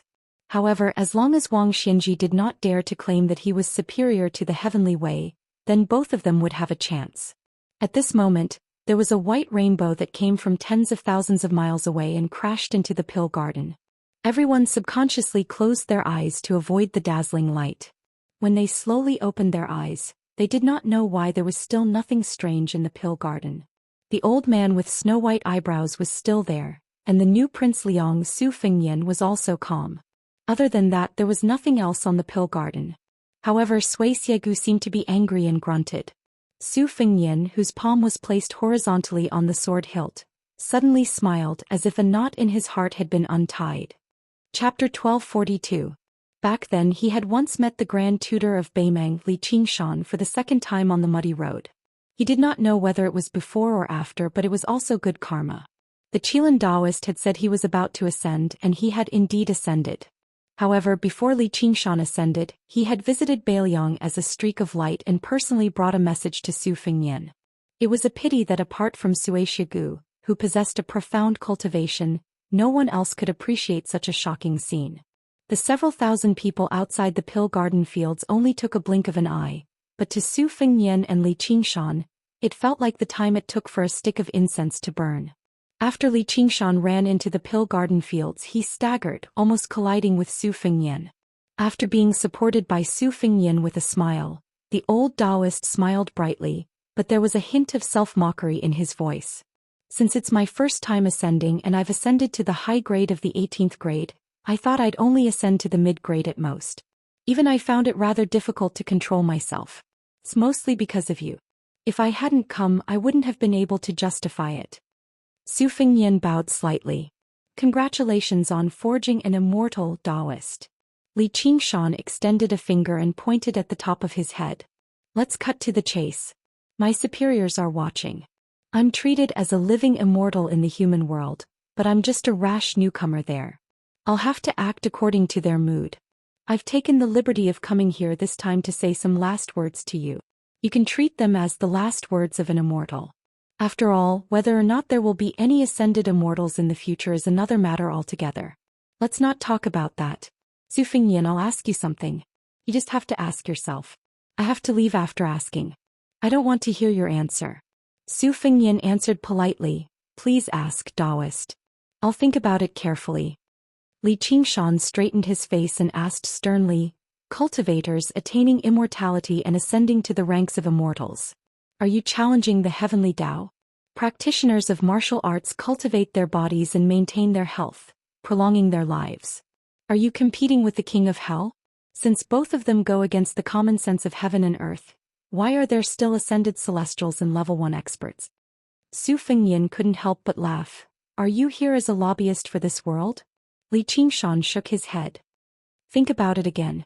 Just when Su Fengnian wanted to say something, Li Qingshan pointed at Su Fengnian's chest before vanishing in a flash. Afterwards, a pillar of light invisible to the world rose up from the ground, rushing into the clouds and breaking through the sky. Su Fengnian raised his head to look at the gradually dissipating light beam and the sea of clouds that remained in the sky. He suddenly remembered a kind of cultivation method on Mount Wudong that had been passed down for thousands of years and had been made public to the public. After ascending the mountain to cultivate, one would ask the heaven and earth. When one descended the mountain to cultivate, one would ask others. When one finally attained enlightenment, one would ask oneself. Cultivation. Cultivation was the truth. Su Fengnian began to realize that he seemed to have become far too busy after accompanying Su Xiao to meet the Empress of Beimang in the snowstorm. Moreover, this mental busyness was very self-absorbed. As a matter of fact, it was definitely not Su Xiao's original intentions. In the depths of his heart, Su Fengnian missed the Jianghu outside Beiliang. That had once been his childhood dream. He had once thought that it was the snowman he had compared to Xianyuan Qingfeng. Once it melted, it melted. He could not ask for it again. There were many people in the Jianghu who made Su Fengnian feel regret and guilt. Su Fengnian missed old Huang with a missing front tooth, the wanderer with a wooden sword, the old man with a sheepskin coat who was past his prime, Hong Shixiang who rode an ox, his eldest sister who had married off to a distant place in Jiangnan, and even the demon couple in the Duck's Head Green Inn. He missed the Beimang woman Qing Junyang, who was constantly thinking about her dead daughter. There were many people in the Jianghu that he cared about, yet he could only watch on helplessly as they were separated from him, whether by life or death. There were many things that he had not done well. He could not stop old Huang from going to Martial Emperor City, he could not stop Wen Hua from being defeated in the Jianghu, he could not keep his eldest sister alive, he could not stop his second sister from sitting on the dragon throne, and he could not stop Sweet Potato from leaving Dunhuang City. As a result, Su Fengnian often felt that being the hereditary king of Beiliang was just a heavy burden that he could not escape from. It was not something that he truly wanted to do. Only now did Su Fengnian begin to think deeply about what he wanted to do after being asked by Li Qingshan.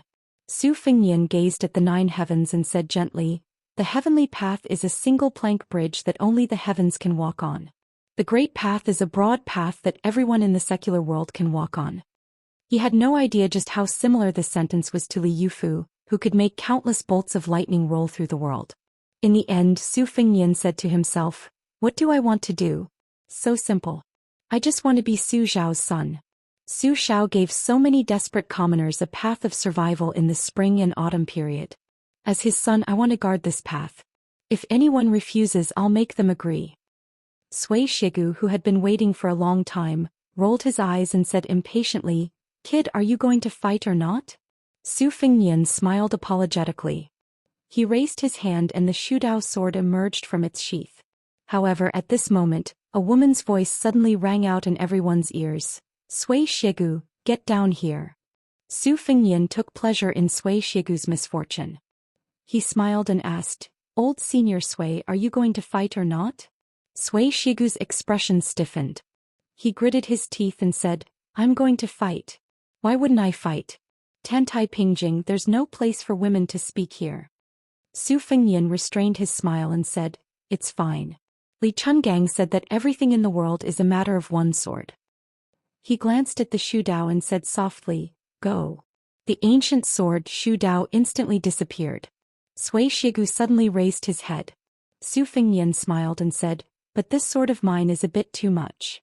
Almost at the same time, the 100 swords of the Wu family in Beiliang, Shenyuan Qingfeng, Luo Yang, Su Ying, Tuoba, Deng Mao, the man who did not use a sword but carried a sword for his wife, the masters of the Beimeng Chess and Sword Music School, Qi Xianxia who was still traveling outside Mount Longhu, the Tongxi sword Immortal Lu Baijie in the capital, the young Taoist Li Yufu who was rushing to Mount Wudong with his disciple Yufu, and Jiang and I who was in a daze in the old capital of Da.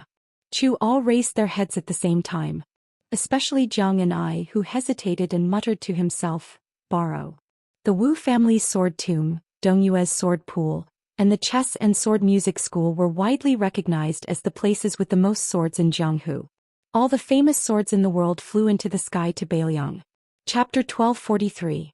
This was undoubtedly a marvelous scene. This was a scene that was destined to be passed down in Jianghu for a long time. The Xianxia Valley was almost instantly suppressed by tens of thousands of flying swords. Just a moment ago, the spectators outside the pill seed field only felt that there were black clouds covering the sky and the sun. The next moment, those black clouds fell on the human world and filled the entire pill seed field. The number of flying swords that broke through the air was so large that they were tightly packed together. Soon, the Xianxia Valley disappeared from everyone's sight. Other than swords, there were more swords. The young king of Beiliang seemed to have used a supernatural power that could move mountains and seas, creating a majestic and magnificent sword mountain out of thin air. At first, the sword mountain was still shaking visibly with the naked eye, but the shaking gradually decreased. With endless sword after sword, the sword mountain became taller and more stable, until the entire mountain peak was completely motionless. Everyone outside the pill seed field was dumbfounded. They had seen fights before, but they had never seen a fight like this. At this moment, the people who were not convinced that Su Fengyan had inexplicably become the most powerful person in the world were finally convinced. Even the pessimists who had no confidence in the imminent battle of Liangmang also felt that they should believe in Su Fengyan for once. Shu Dao was the last famous sword to fall, as if it was carelessly thrown to the top of the sword mountain by someone. The sword mountain that was showing signs of loosening had completely lost its vitality. Occasionally, one or two slanted flying swords would slide down the sword mountain and fall outside the pill seed field.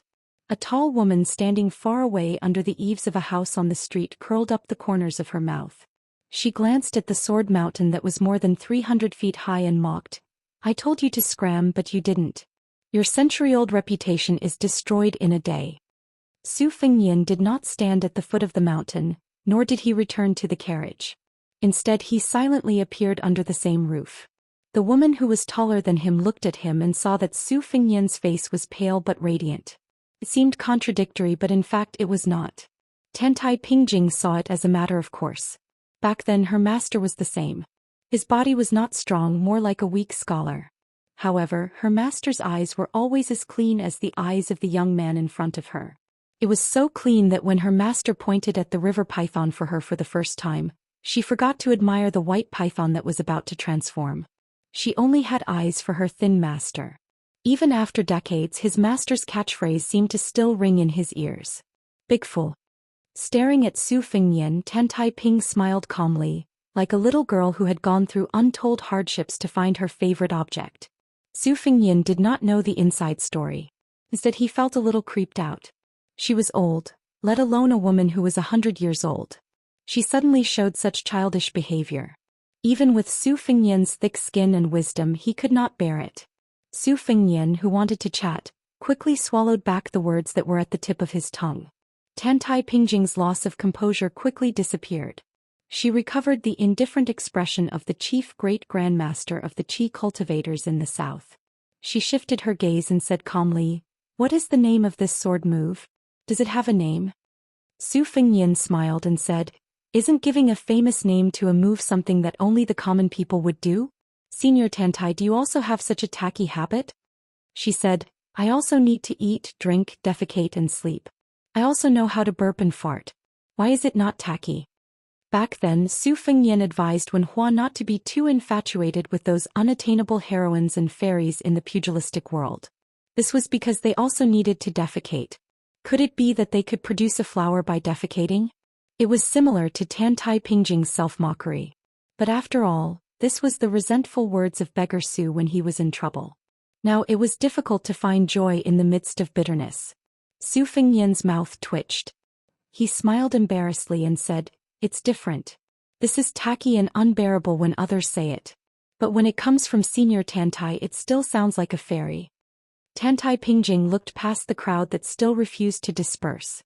She looked at the tens of thousands of swords piled up like a mountain and sighed, Congratulations to the King of Bailiang for returning to the celestial being realm.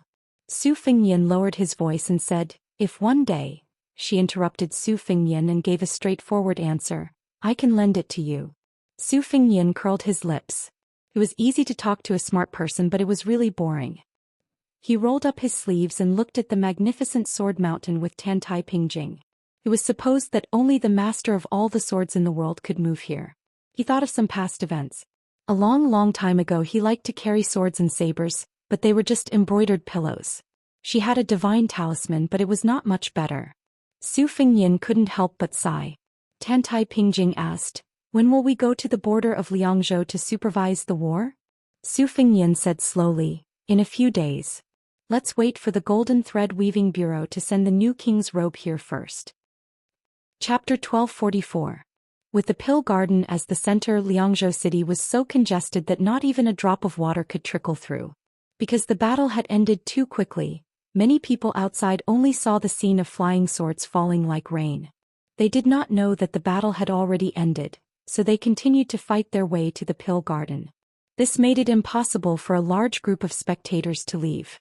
It could be said that most of the residents of Liangzhou city had either arrived or were on their way to watch the battle. It was more lively than the New Year. Bailiang was not like Great Peace City where people would turn out every few days. However, this was a rare occasion. The martial artists of Bailiang had been suppressed by the army. It was not easy for the king of Bailiang to personally come out and compete with someone. Plus, he was the #1 in the world. Even the calmest people of Liangzhou could not help but be moved.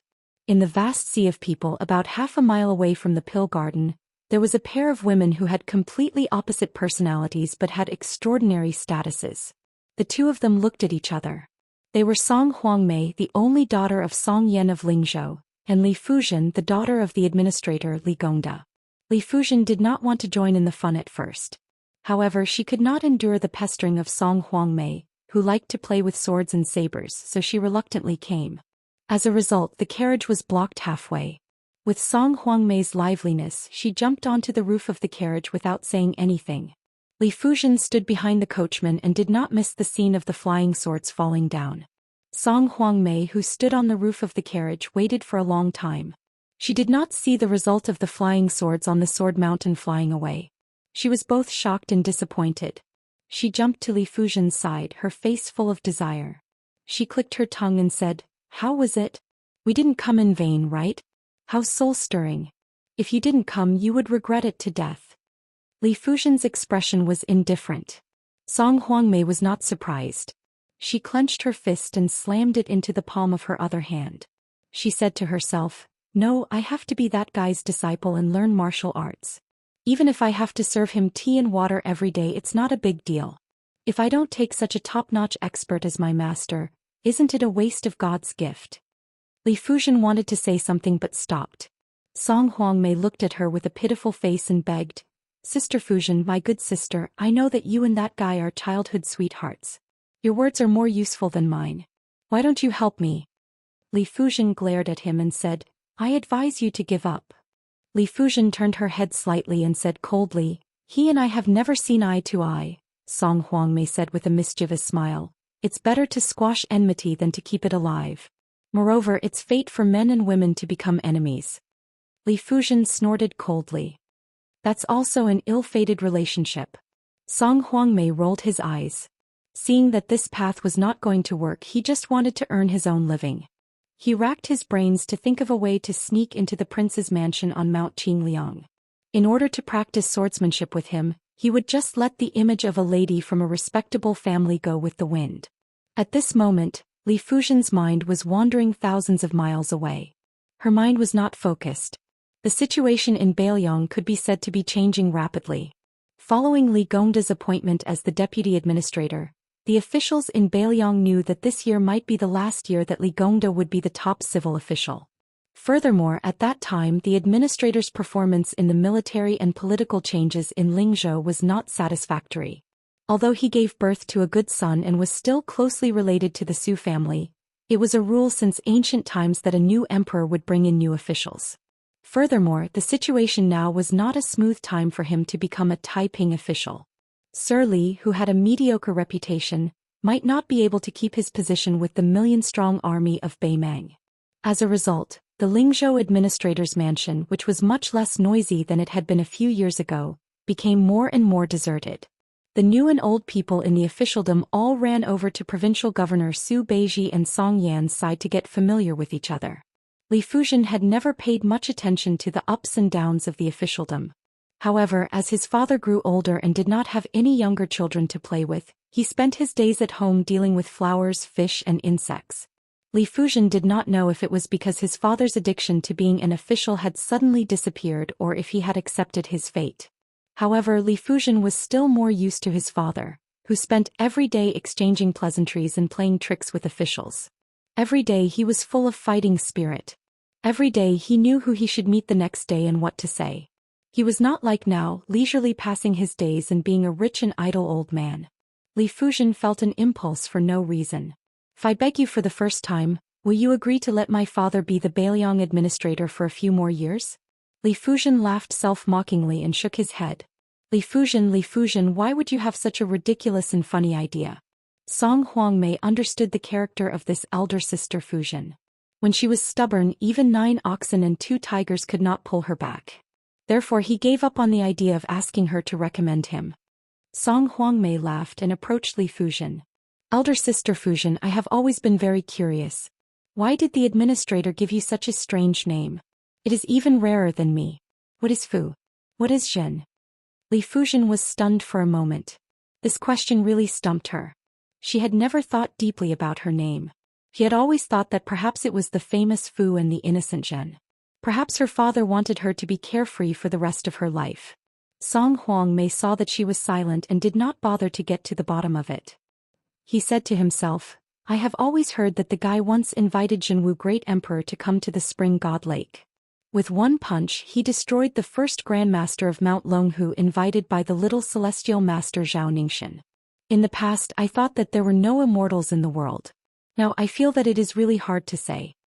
Speaking of this, Song Huangmei laughed and said, Elder sister Fujian, there is also the word Zhen in Zhenwu Great Emperor. Li Fujian laughed. Then suddenly she could not laugh anymore. There was a word called Lianying. Chapter 1245. Hundreds of elite cavalry from Lingzhou escorted the 3 carriages into Liangzhou city. The person at the front was Lingzhou Deputy General Han Laoshan. Looking at his armor, he was also one of the most powerful officers in Bailiang.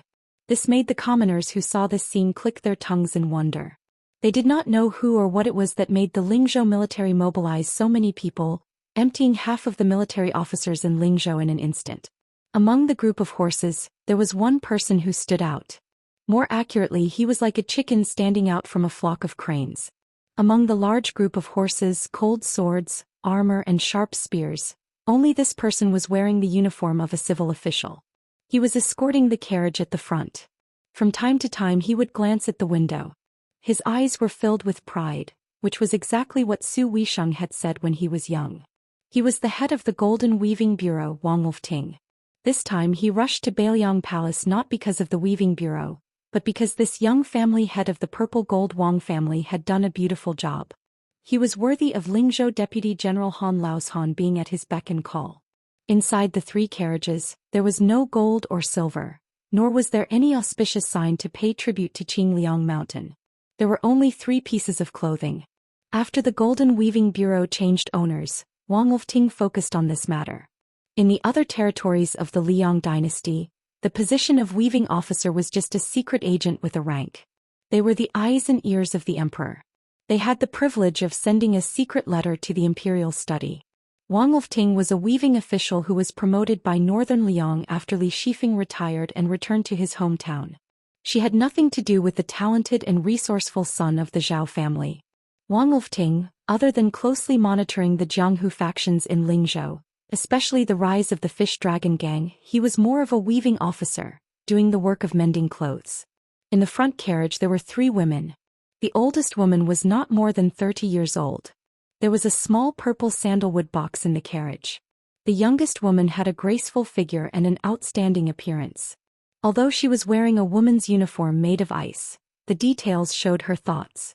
Her face was painted with a suitable shade of yume, and the stone used to draw her eyebrows was purchased from Xianxia, which was known as Lingzhou's women's money-squandering brothel. On her wrist was a disc-shaped carved fish jade pendant that symbolized good luck. At first glance, this woman could tell that she came from a wealthy family. Compared to the other 2 women with few accessories, she was worlds apart. However, this rich woman always talked and laughed with the older woman, but she made things difficult for the woman with the surname Su. Of course, these tricks were all under the table and would not be disliked by others. The young woman did not know why she was so hostile towards the poor widow. No matter how she looked at her, she did not feel comfortable. Perhaps it was because the Su family's woman's chest was even more bumpy than hers. Or perhaps it was because she was clearly a country bumpkin with a son, but she was more popular with men than she was in the Golden Weaving Bureau. It was just like one of the weaving officer's confidants who was blind and fell in love with this woman at first sight. It was as if he had been bewitched. He even rejected the marriage that his family had agreed on, saying that he would not marry anyone other than the Su family's woman. He even said that as long as the woman nodded, he was willing to marry her officially. He did not mind her past and would even treat her son as his own. It was not just this scholar who had wasted 20 years of studying. There was also a general in Lingzhou who was about to become a military officer in his early 30s. His future was bright, and his guests were either county governors or generals. What kind of good match could he not find? He was also shocked. This made the young woman in the carriage angry at the injustice of the world. The vixen with the surname Su had a rustic aura. Although her appearance was outstanding, it was not all that stunning. Could it be that she was a spirit that had walked out of the deep mountains and forests? Otherwise, why would all those men go crazy for her? She glanced at the woman who was silently criticizing the vixen Su. Then she smiled at the older woman and said, "Sister Song, when I was young I heard my father say that he had once gone to Mount Qingliang. At that time he was going hand in hand with County Governor Lu to participate in our little prince's birthday celebration. My father also said that the general had personally come down from his seat and drank a cup of green ant wine with them." The older woman smiled and agreed, "Zhao, who doesn't know that your father is the god of wealth in Lingzhou? It is a good thing for him to go to the prince's estate. Zhao, your literary talent is good. This time if you go to Mount Qingliang with official Wang, you might catch the prince's eye and accidentally become one of the popular female scholars in Wutangan. When that time comes, don't forget about Sister Song." The young woman who was nicknamed Zhao, covered her mouth and smiled. Borrowing Sister's auspicious words, the female scholar really does not dare to have extravagant hopes. It would be a great fortune for Zhao to be that prince's maidservant. The young woman who had left her home to join the weaving bureau, Su Qing, had a faint expression.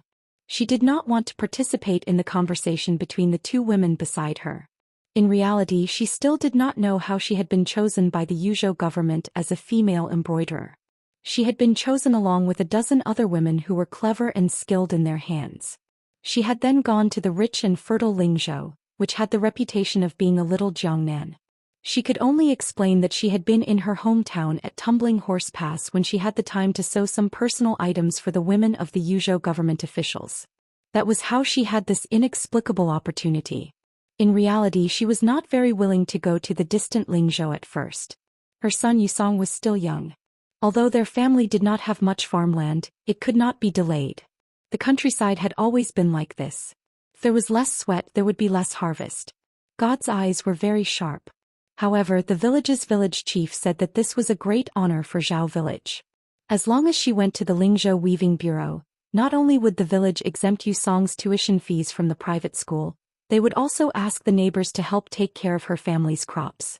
Yusong could even stay with the teacher. This was a great thing. Even so, without any worries, Su Qing still asked Yusong. The child was sensible. Although he loved his mother, he patted his chest and said it was fine. His mother could go to Lingzhou and he could take care of himself. He also promised that when his mother came back, he would be able to recite the 300,000 by heart. Thinking of her sensible child, Su Qing's heart warmed and the corners of her mouth curled up. Zhou glanced at the woman's smile from the corner of her eyes and felt hatred in her heart. This Su Qing's appearance was just like that, but it was this kind of silent charm that could seduce men. It was not that she did not want to learn, but she could not learn. In the end, she could only resentfully give up. Out of sight, out of mind, Zhou said proudly to the average-looking Sister Song.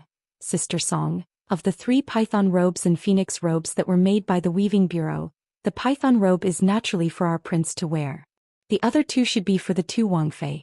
My father once drank and chatted merrily with a head steward of the Liu family. At the beginning of the year, that steward privately said that the young miss of their family might not be able to become the main wife. However, 1 main wife and 3 side concubines have always been a long-standing rule in the Liang sect. Even if the young miss of the Liu family isn't the main wife, she would still be the first of the side concubines. The young miss of the Spring God Lake Wang family is ranked behind her. Sister Song, it's fine if you've heard this before, but you can't tell anyone else. There will be big trouble. The older woman knew that no matter how small the matters of the imperial family were, they were still more important than the monstrous matters of the common people. How could she dare to carelessly gossip about such a secret? Hearing this, she was startled and became even more respectful towards Zhou, who was technically her subordinate. She thought to herself that in the past she would occasionally put on airs in front of Zhou. On this trip to the prince's estate, shouldn't she be a little more careful to mend the pen after the sheep were lost? The specifications of the Golden Silk Weaving Bureau were roughly the same as the other major weaving bureaus of the Liang dynasty. Among the 3 major workshops, other than the silk machine room, the other 2 workshops were exactly the same. There were more than 600 people in total and more than 400 looms such as her who were registered in the Weaving Bureau, and temporary residents like Su Qing who were recruited temporarily. The chief weaving official Wang Wolfting was said to be the new Prince Liang's favorite. She didn't know whether this was true or not, but the local yamen of Lingzhou and the Fish Dragon Gang didn't dare to not give Lord Wang some face. As a result, the Weaving Bureau was able to obtain benefits from both sides. This made her, a small official in the silk workshop, feel honored. She was no longer like before when Li Shifeng was in charge of the Weaving Bureau, where no one cared about him or loved him. The reason why she didn't ostracize Su Qing like Zhou was because she had a secret hidden in her heart. She had once seen Lord Wang reprimanding someone in a secluded place from afar. It had to be known that the person being reprimanded was a military officer who held half of the county's military power. The military officer's son, who had an excellent reputation, was slightly older than Lord Wang. At first he wanted to retort, but after Lord Wang said something, she saw the military officer's expression change drastically. When the military officer, who usually walked with a swagger, left, she looked like a frosted eggplant. She felt like she had lost her soul. From then on, the military officer never came to the Golden Silk Weaving Bureau to pester the young widow, Su Qing. She secretly guessed that the young woman, Su Qing, was either a lucky woman who Wang Wolfting himself kept as a mistress in a golden house, or she was the exclusive property of some great figure behind the scenes in Lingzhou. Otherwise, she really couldn't understand who had the ability to send a rural woman from the border of Yuzhou to the popular Lingzhou Weaving Bureau and receive a unique double salary. The key was that Su Qing still didn't know the truth. She always thought that she was treated the same as other female craftsmen. Chapter 1246. Su Qing, who was sitting upright and still, took advantage of the time when the 2 women were chatting to sneakily stretch out a finger. Her fingertip lightly brushed across the sandalwood box.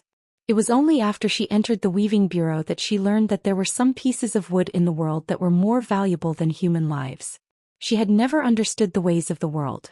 She thought that after completing this task she would muster up the courage to speak to the master swordsman in her silk workshop, and ask if she could take a leave of absence to go home and see her children, and check on the harvest in the fields. For some reason Su Qing thought of the clothes in the 3 boxes. It was really shocking. When the master had finished, he had said to Weaving Wang that according to the normal process and manpower of the Jiangnan Weaving Bureau, not to mention the 3 boxes, just the python robe that the Prince of Northern Liang was going to wear would take 3 years. Moreover, they might not be able to do it better than the Golden Weaving Bureau. Su Qing had no doubts about this. She had personally participated in the process and knew better than anyone else how difficult it was. There were dozens of people involved in each process, from the master to the lowest craftsman. Almost everyone had to work for more than 16 hours a day. Therefore, the Weaving Bureau was brightly lit every night. Her hand had been pricked hundreds of times before she lost count of the number of times. That python robe which came from the dragon painting master had 9 sketches. Each one was lifelike and intimidating. She had only seen the one that had been selected. She didn't even dare to look at the python dragon in the painting. She only felt that it was on the verge of spitting out clouds and smoke from the sketches. Su Qing was one of the many gardeners.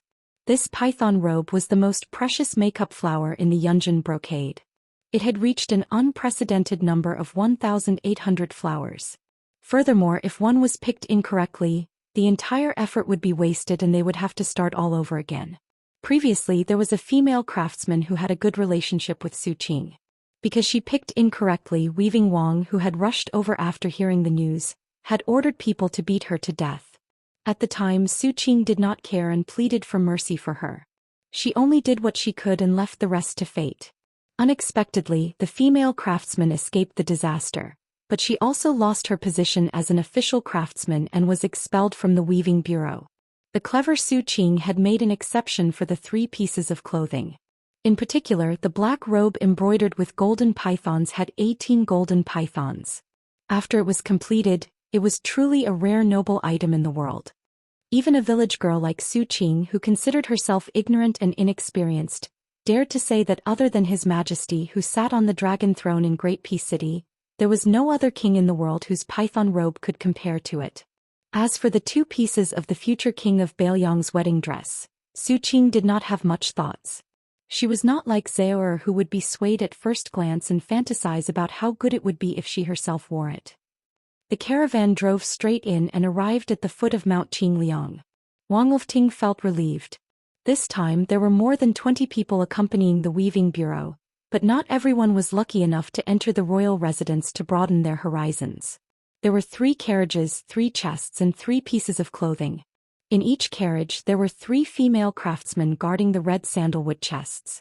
Wang Lifting had already planned that each carriage could only have 1 woman to try on the clothes for the king of Bailiang and the 2 future princesses of the Lu and Wang families. The python robe was undoubtedly of the utmost importance. The female craftsman called Situ Huazhao had her father use countless favors and a full 6,000 taels of silver to beg an expert to help her. Wang Lifting smiled coldly. She wanted to dress the king of Bailiang with just this? After Wang Lifting dismounted, he called out the names of the 2 carriages that would be responsible for carrying the chests into the residence. The 2 women who were called out were so excited that their eyes immediately filled with tears. Their family backgrounds were clean, their appearances were delicate, and their personalities had always been honest. They were definitely not shrewd women who would do something superfluous. Wang Lifting was very confident in them. Then on the side of the first carriage, Wang Lifting, the Lord of Weaving, looked meaningfully at the unknown Su Qing. He extended a finger and pointed at her but did not say anything else. Su Qing was stunned on the spot. She had always thought that Situ Huazhao, the proud daughter of heaven, would be the one to try on the clothes for the young king of Bailiang. She had never thought that it would be her. For a moment she was at a loss. Wang Lifting frowned. If it had been anyone else he would have been furious. But since it was her, Wang Lifting was unusually patient. He glanced lightly at Su Qing and stopped to wait for her. The reason for this was because Wang Lifting knew more. This young widow's background was very simple, but the man behind the scenes who had single-handedly sent her into Wang Lifting's territory was someone that even he, the head of the Golden Weavers, could not afford to offend. Yozhou's General Huang Fuqing. This man was truly worthy of being called the king of Bailiang's trusted aide. Wang Lifting, compared to this man who was famous for his ruthlessness in Bailiang, was willing to concede defeat, whether in terms of the maturity of his official cultivation or the degree of his viciousness and mercilessness. Wang Lifting had always thought that the young widow at Tuma Pass in Yanji County was the woman that Huang Fuqing had taken a fancy to. Thus, he did not hesitate to pinch his nose and treat her with courtesy. Wang Lifting naturally did not know that when the Yuzhou general saw this young widow, he did not dare to be the slightest bit rude. Su Qing braced herself. She carried the not-so-heavy sandalwood chest and followed the crowd into the prince's residence in a muddle-headed state. Along the way, Su Qing forgot to take a look at the world-famous Tide Hark Lake. In the past, when people in the weaving bureau talked about the lake, they would always be full of longing. They would use hearsay and exaggeration to describe the scene of thousands of carps swimming in the Tide Hark Lake. Wang Lifting slowly ascended the mountain. First, he brought the two chests to the entrance of two elegant and quiet courtyards. Finally, under the lead of the head butler, he walked to an extremely inconspicuous courtyard that was even higher up. It was not Wutangan. It was the residence of the old Prince Liang Su Xiao. Even the mentally tough Wang Lifting was shocked. Wang Lifting let out a long breath and whispered, "Su Qing, do things cleverly and naturally. If you are really nervous, I can let you stay outside the courtyard for a while. You can go in when your limbs are not stiff." Su Qing's face was pale. She hugged the chest. After hearing the weaving bureau's words, she became even more nervous and showed signs of tears. The person inside was the king of Bailiang. She had never even seen a high-ranking official like the county magistrate in her life. How could she not be nervous? Wang Lifting looked at her uneasiness and felt a little vexed. If she had known earlier, she would have let Situ Huazhao carry the box. In any case, that woman's ambition was not small and her courage was not small. She would not be so timid. As for her uneasiness, it was nothing in this mansion where the father and son of the Liang dynasty had different surnames. The head butler leading the way was still smiling. He did not even have the slightest intention of urging them. But Wang Lifting was familiar with the ways of the world and knew very well that he had been implicated by Su Qing. If he wanted to enter Mount Qingliang in the future, unless he was summoned by the king of Bailiang, it would be as difficult as ascending to the heavens. The head butler would not argue with the woman.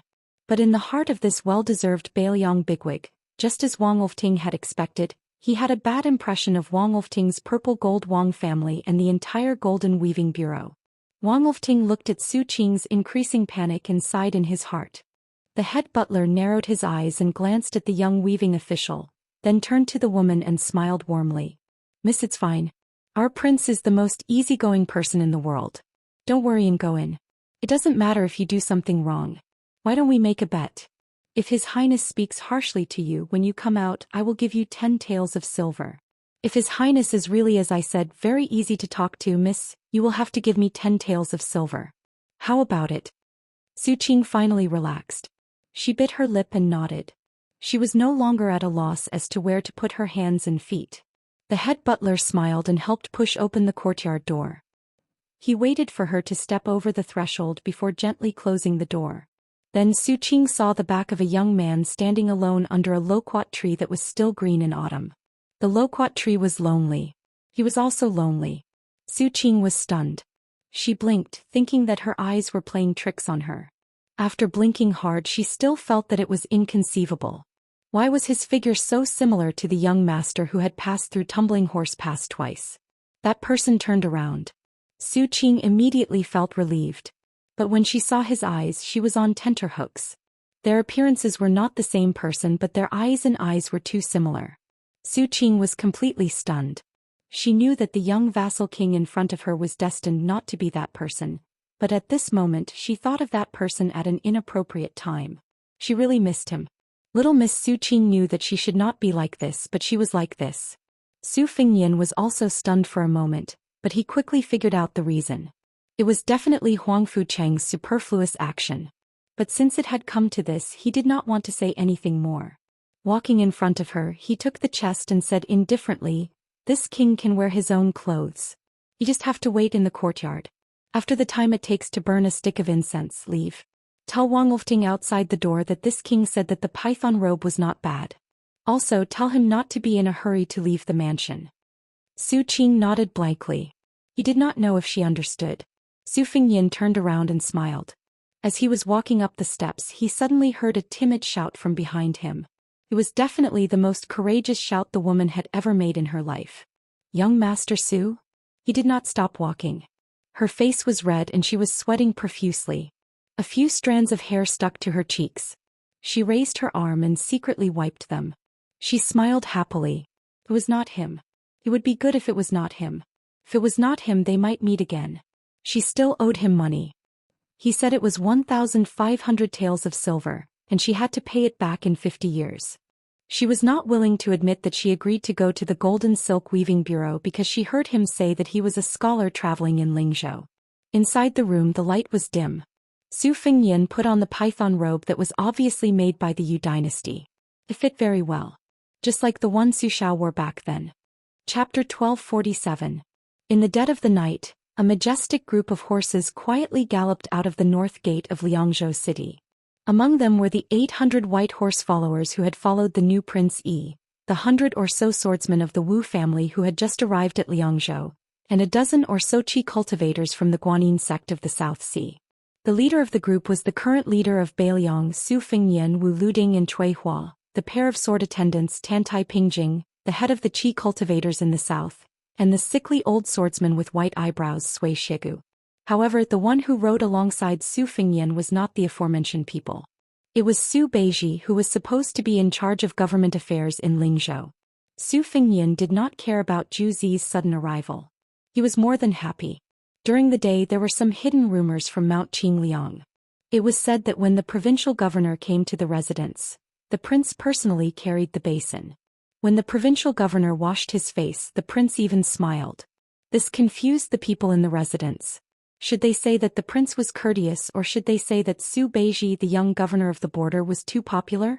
Anyway, the northern barbarian Su Beiji, as the grandson of the king of the northern courtyard Su Huainan, had a sensitive identity. However, he was able to rise up the ranks in Beiliang. Outsiders could only see the flowers in the fog. Su Beiji brought a piece of terrible news. He thought that the remnants of Western Shu, led by the crown prince Su Su, had caused Beiliang's plans to go down the drain. They even helped the king of Shu, Qin Jibao, become more arrogant. In Su Beiji's words, it was like Beiliang had finally fattened up a watchdog. Not only would he not be able to eat meat, but he would also not be able to guard Beiliang's gate. He might even bite back in the future. Su Fengyan was rather calm about this. When he first found Su Su and this old man's son, Zhao Dingxiu, in a small town in Beimeng, he did not have much hope after interacting with him. Firstly, Su Su was too lazy. If he was in Jianghu, he might do his best. However, if he was asked to go to the temple and scheme, he believed that Su Su would not hesitate if he could quit. Relying on this kid to revive Western Shu was more disappointing than relying on him, His Royal Highness, to carry the flag for Beiliang. It was simply hopeless. Furthermore, Zhao Dingxiu was half an imperial tutor. As long as he could revive his country, it did not matter who helped him. The relationship between Beiliang and Su Fengyan was not enough for Zhao Dingxiu to disregard the big picture and wrestle with Qin Jibao. When all was said and done, the emperor of the Zhao clan had sent Zhao Kai to the western regions with the intention of cutting off the connection between Beiliang and Shu Zhao before forming a huge arc encirclement with the three western regions. Unfortunately, he was intercepted by Su Fengyan and failed at the Iron Gate. However, when Qin Jibao entered Shu and was conferred the title of king, he inherited the strategic plan of the northwest.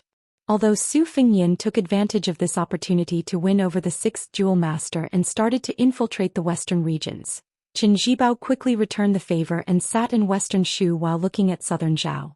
It could be said that both sides won and lost in this battle. However, to Great Peace City, which was watching from the other side, it was a win for them. Without Shu Zhao, which could allow Beiliang to retreat, Beiliang was equivalent to an extended strategic location. Even if the battle was tight, they could only fight to the death until the Su family's accumulated resources in Su Zhao's hands were exhausted. However, if he only wanted to make Su Fengyan angry, Su Beiji wouldn't have personally come to Mount Qingliang. The Lingzhou provincial governor's urgent audience came with a draft regarding the reform of the Beiliang's military.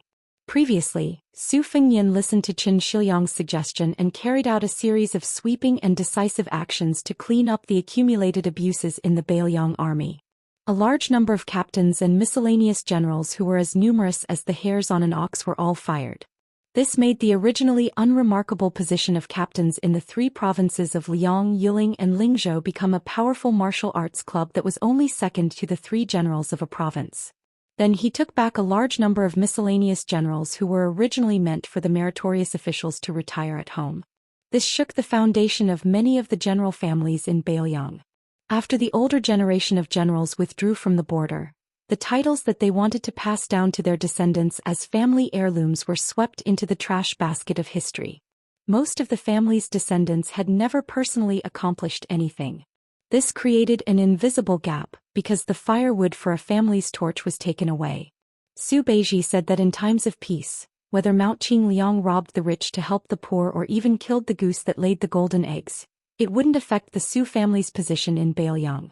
However, right now, they were at a critical juncture where Beimang's million-strong army was pressing down on the border. Whether or not the general families were willing to contribute, they had to fight for it. After leaving Liangzhou, Su Fengnian didn't interrupt from beginning to end. It was always Su Beiji who spoke tirelessly about the pros and cons. Su Fengnian wasn't someone who couldn't listen to opinions, but he was indeed a bit troubled. To be more precise, he had difficulties that he couldn't speak of. If it had been anyone else who brought up this matter, Su Fengnian would have accepted it without hesitation. However, since it was Su Beiji who brought it up, Su Fengnian had to think carefully. Su Beiji didn't mind Su Fengnian's silence. He continued to talk about the general framework of Beiliang's army in his mind. The border army doesn't need to draw legs on a snake. Just follow the old rules and do things. The local officers, both old and new, are also clear about their duties. However, right now Beiliang needs more people who are willing to fight on the battlefield. In the Battle of Liangmang, Beiliang was slightly better than Beimang in terms of leading soldiers. In terms of bravery, Beiliang had the upper hand. However, the more this is the case, the more we can't lose too much to Beiliang in terms of tenacity. Our Beiliang can't win 10 battles or dozens of battles only to lose everything because of one big battle. Chapter 1248. Su Beiji's eyes were resolute as he said in a low voice, Beiliang's foundation is not strong enough to begin with. Now, the general families who have no hope of defending their positions are rushing to leave Beiliang. It's true that most of these people are vermin, but can't they really become part of Beiliang's fighting force? The battle between countries has always been about who can endure more and who can take more hits. According to my plan, Beiliang will have the titles of 3 great military generals. These 12 titles are destined to be given to the outstanding people of the border army who have made great contributions in battle. However, there will be 12 ranks of military generals in the ranks of colonel, and cavalry. There will also be 2 great civil generals. These titles will be tailor-made for the wavering spectators, for the general families who are willing to contribute money and effort, and for the scholars who are willing to come up with ideas. Of course, you have to ensure that these titles are recognized by the Liang Imperial Court. If possible, you have to ask the Great Peace City's Ministry of War for an edict to announce to the world. You have to ask the Zhao family's emperor and the Ministry of War and Ministry of Personnel not only to recognize the various ranks of Beiliang, but also to promise that any Beiliang official who wishes to leave the country can be demoted by 1 or 2 ranks. They cannot use any excuse to refuse. Su Fengnian laughed bitterly and said, Juzi, do you really think that the Great Peace City's Ministry of War is a small courtyard in my house? Although my relationship with Liu Baijie is not bad, I'm sure that Sword Immortal Tang she will fall to the ground when she receives the edict. Right now, in order to suppress the local powers, even old generals like Yan Zhinchuan and Yang Xianxia can be sent to their deaths. How can they slap their own mouths? When the time comes, they will take care of Beiliang. If Gu Jiantang wants to demand an exorbitant price, do you think the Ministry of War and the person on the dragon throne will agree? Su Beiji shook his head decisively and said, It's not the same. The Zhao family can't even fend for themselves. Right now, they're relying on Beiliang to fight to the death with Beimang. If we submit this report, we'll have a 50% chance of success. Su Fengnian also shook his head and sighed. It's not that we can't send the memorial, but you have to know that last time, we relied on Song Dongming's suggestion that Beiliang send troops to pacify the Guangling Path, and the imperial court had already reluctantly sent over the grain. I don't think it's going to happen this time. Su Beiji loosened his grip on the reins and rubbed his hands. He said softly, The memorial isn't going to be sent to the Ministry of War right now. Let's see when Chao Chongqing will be able to beat up the imperial court. Su Fengyan nodded and suddenly asked, "Do you know what I'm thinking?" Su Beiji turned to look at him and asked calmly, "Are you afraid that Qin Shiliang and I are like fire and water? Both of us think that a mountain can't accommodate 2 tigers?" Su Fengyan let out a sigh of relief and said jokingly, "It's good that you know what you're doing. The 2 of you are both my friends and my master's precious unpolished jade. If either of you is gone, I'll die of heartache." Su Beiji also asked, "Do you know what I'm thinking?" Su Fengyan rolled his eyes and said, "You can read my mind, but I can't read yours."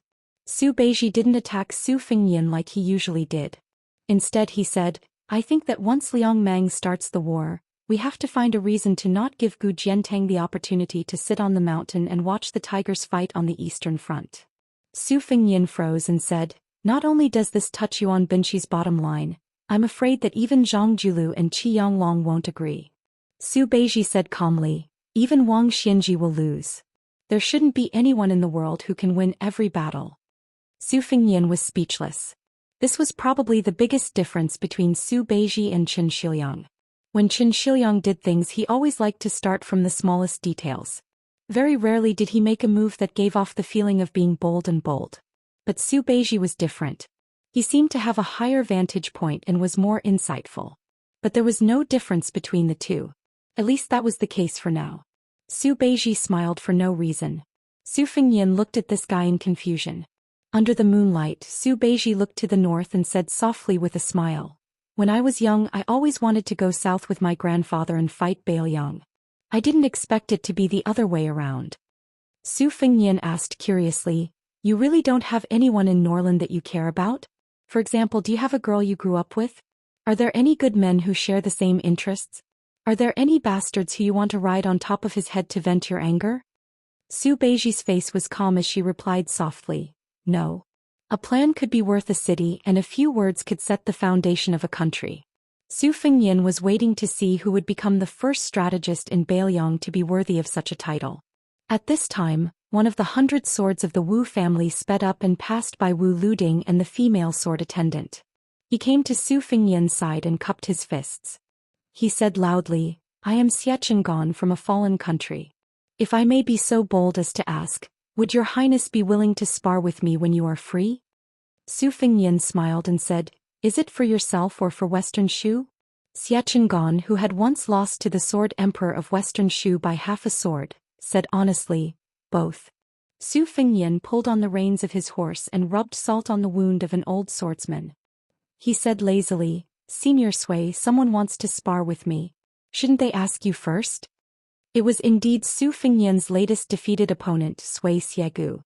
He was so angry that his white eyebrows fluttered. He snorted coldly but did not refuse. The haggard Xianxia said calmly, "I know that I am not your highness's opponent, but if I don't use this sword in my life, my conscience will not be at ease." Cui Hua, who was resting with her eyes closed, asked coldly, "Xianxia, after entering the tomb, do you have any sword of your own to speak of?" Xie Banjian's expression suddenly dimmed. He wanted to speak but stopped. Wu Luding laughed and said, it's fine. Since we have left that lifeless place, we don't have to pay too much attention to those rules and regulations. Grandfather Xie said it was a spar, not a life-and-death battle. I believe that the king of Bailiang is magnanimous.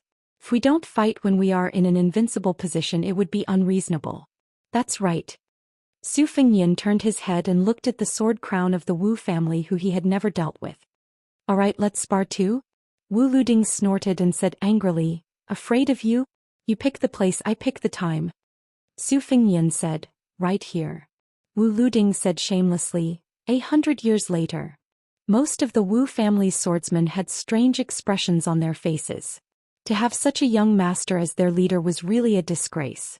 A middle-aged swordsman also sped up his horse and asked with a smile, "I heard that the king of Bailiang started practicing with the blade?" Su Fengyan asked with a smile, "What, you Zhang Wantai, lost to Gu Jiantang in the peak battle in front of the Wu family's sword tomb, and now you want to get back at me who also practices the blade?" Zhang Wantai was also honest. He nodded and said, "I think so, but it is as difficult as ascending to the heavens." The beautiful swordsman Wu Luding called Auntie Nalan did not go up to join in the fun, but cleared her throat and asked with a laugh. Wang Yi, I will not seek humiliation by competing with you. I just want to ask a small question. Wang Yi, you are so handsome. If I were 10 or 20 years younger, would we be able to live together? Su Fengyan turned his head and said with a smile, Sister, how about you be the wet nurse for my children in the future? The woman's chest rose and fell with the movement of the horse's back. Her aura was turbulent. After hearing this, she didn't get angry. Instead, she teased, If I had known earlier, I would have gone to find Princess Consort and shamelessly claimed her as my sister. Perhaps Prince Yi would have been able to call me that now. Su Fengyan said helplessly, Fortunately, you did not claim my mother as your sister 20 years ago. The sword maniac Helian, the sword monk Cui Meigong, and the oldest swordsman of the Wu family's sword tomb all smiled. After a wave of laughter, Su Fengyan said, You are all famous grandmasters of the sword. If you want to compete with me, then forget it. I will not agree. On this trip, Su Fengyan only had a cold blade at his waist. His fingers rubbed the hilt of the blade at his waist. He raised his head to look at the sky and smiled. When we reach the border, you should see the best blade in the world and see how good it is. In the middle of winter, when it was snowing, the cold blade would be unsheathed and held horizontally. When there was no one around, it would cut the snow. Some people would cut off their heads and drink the blood.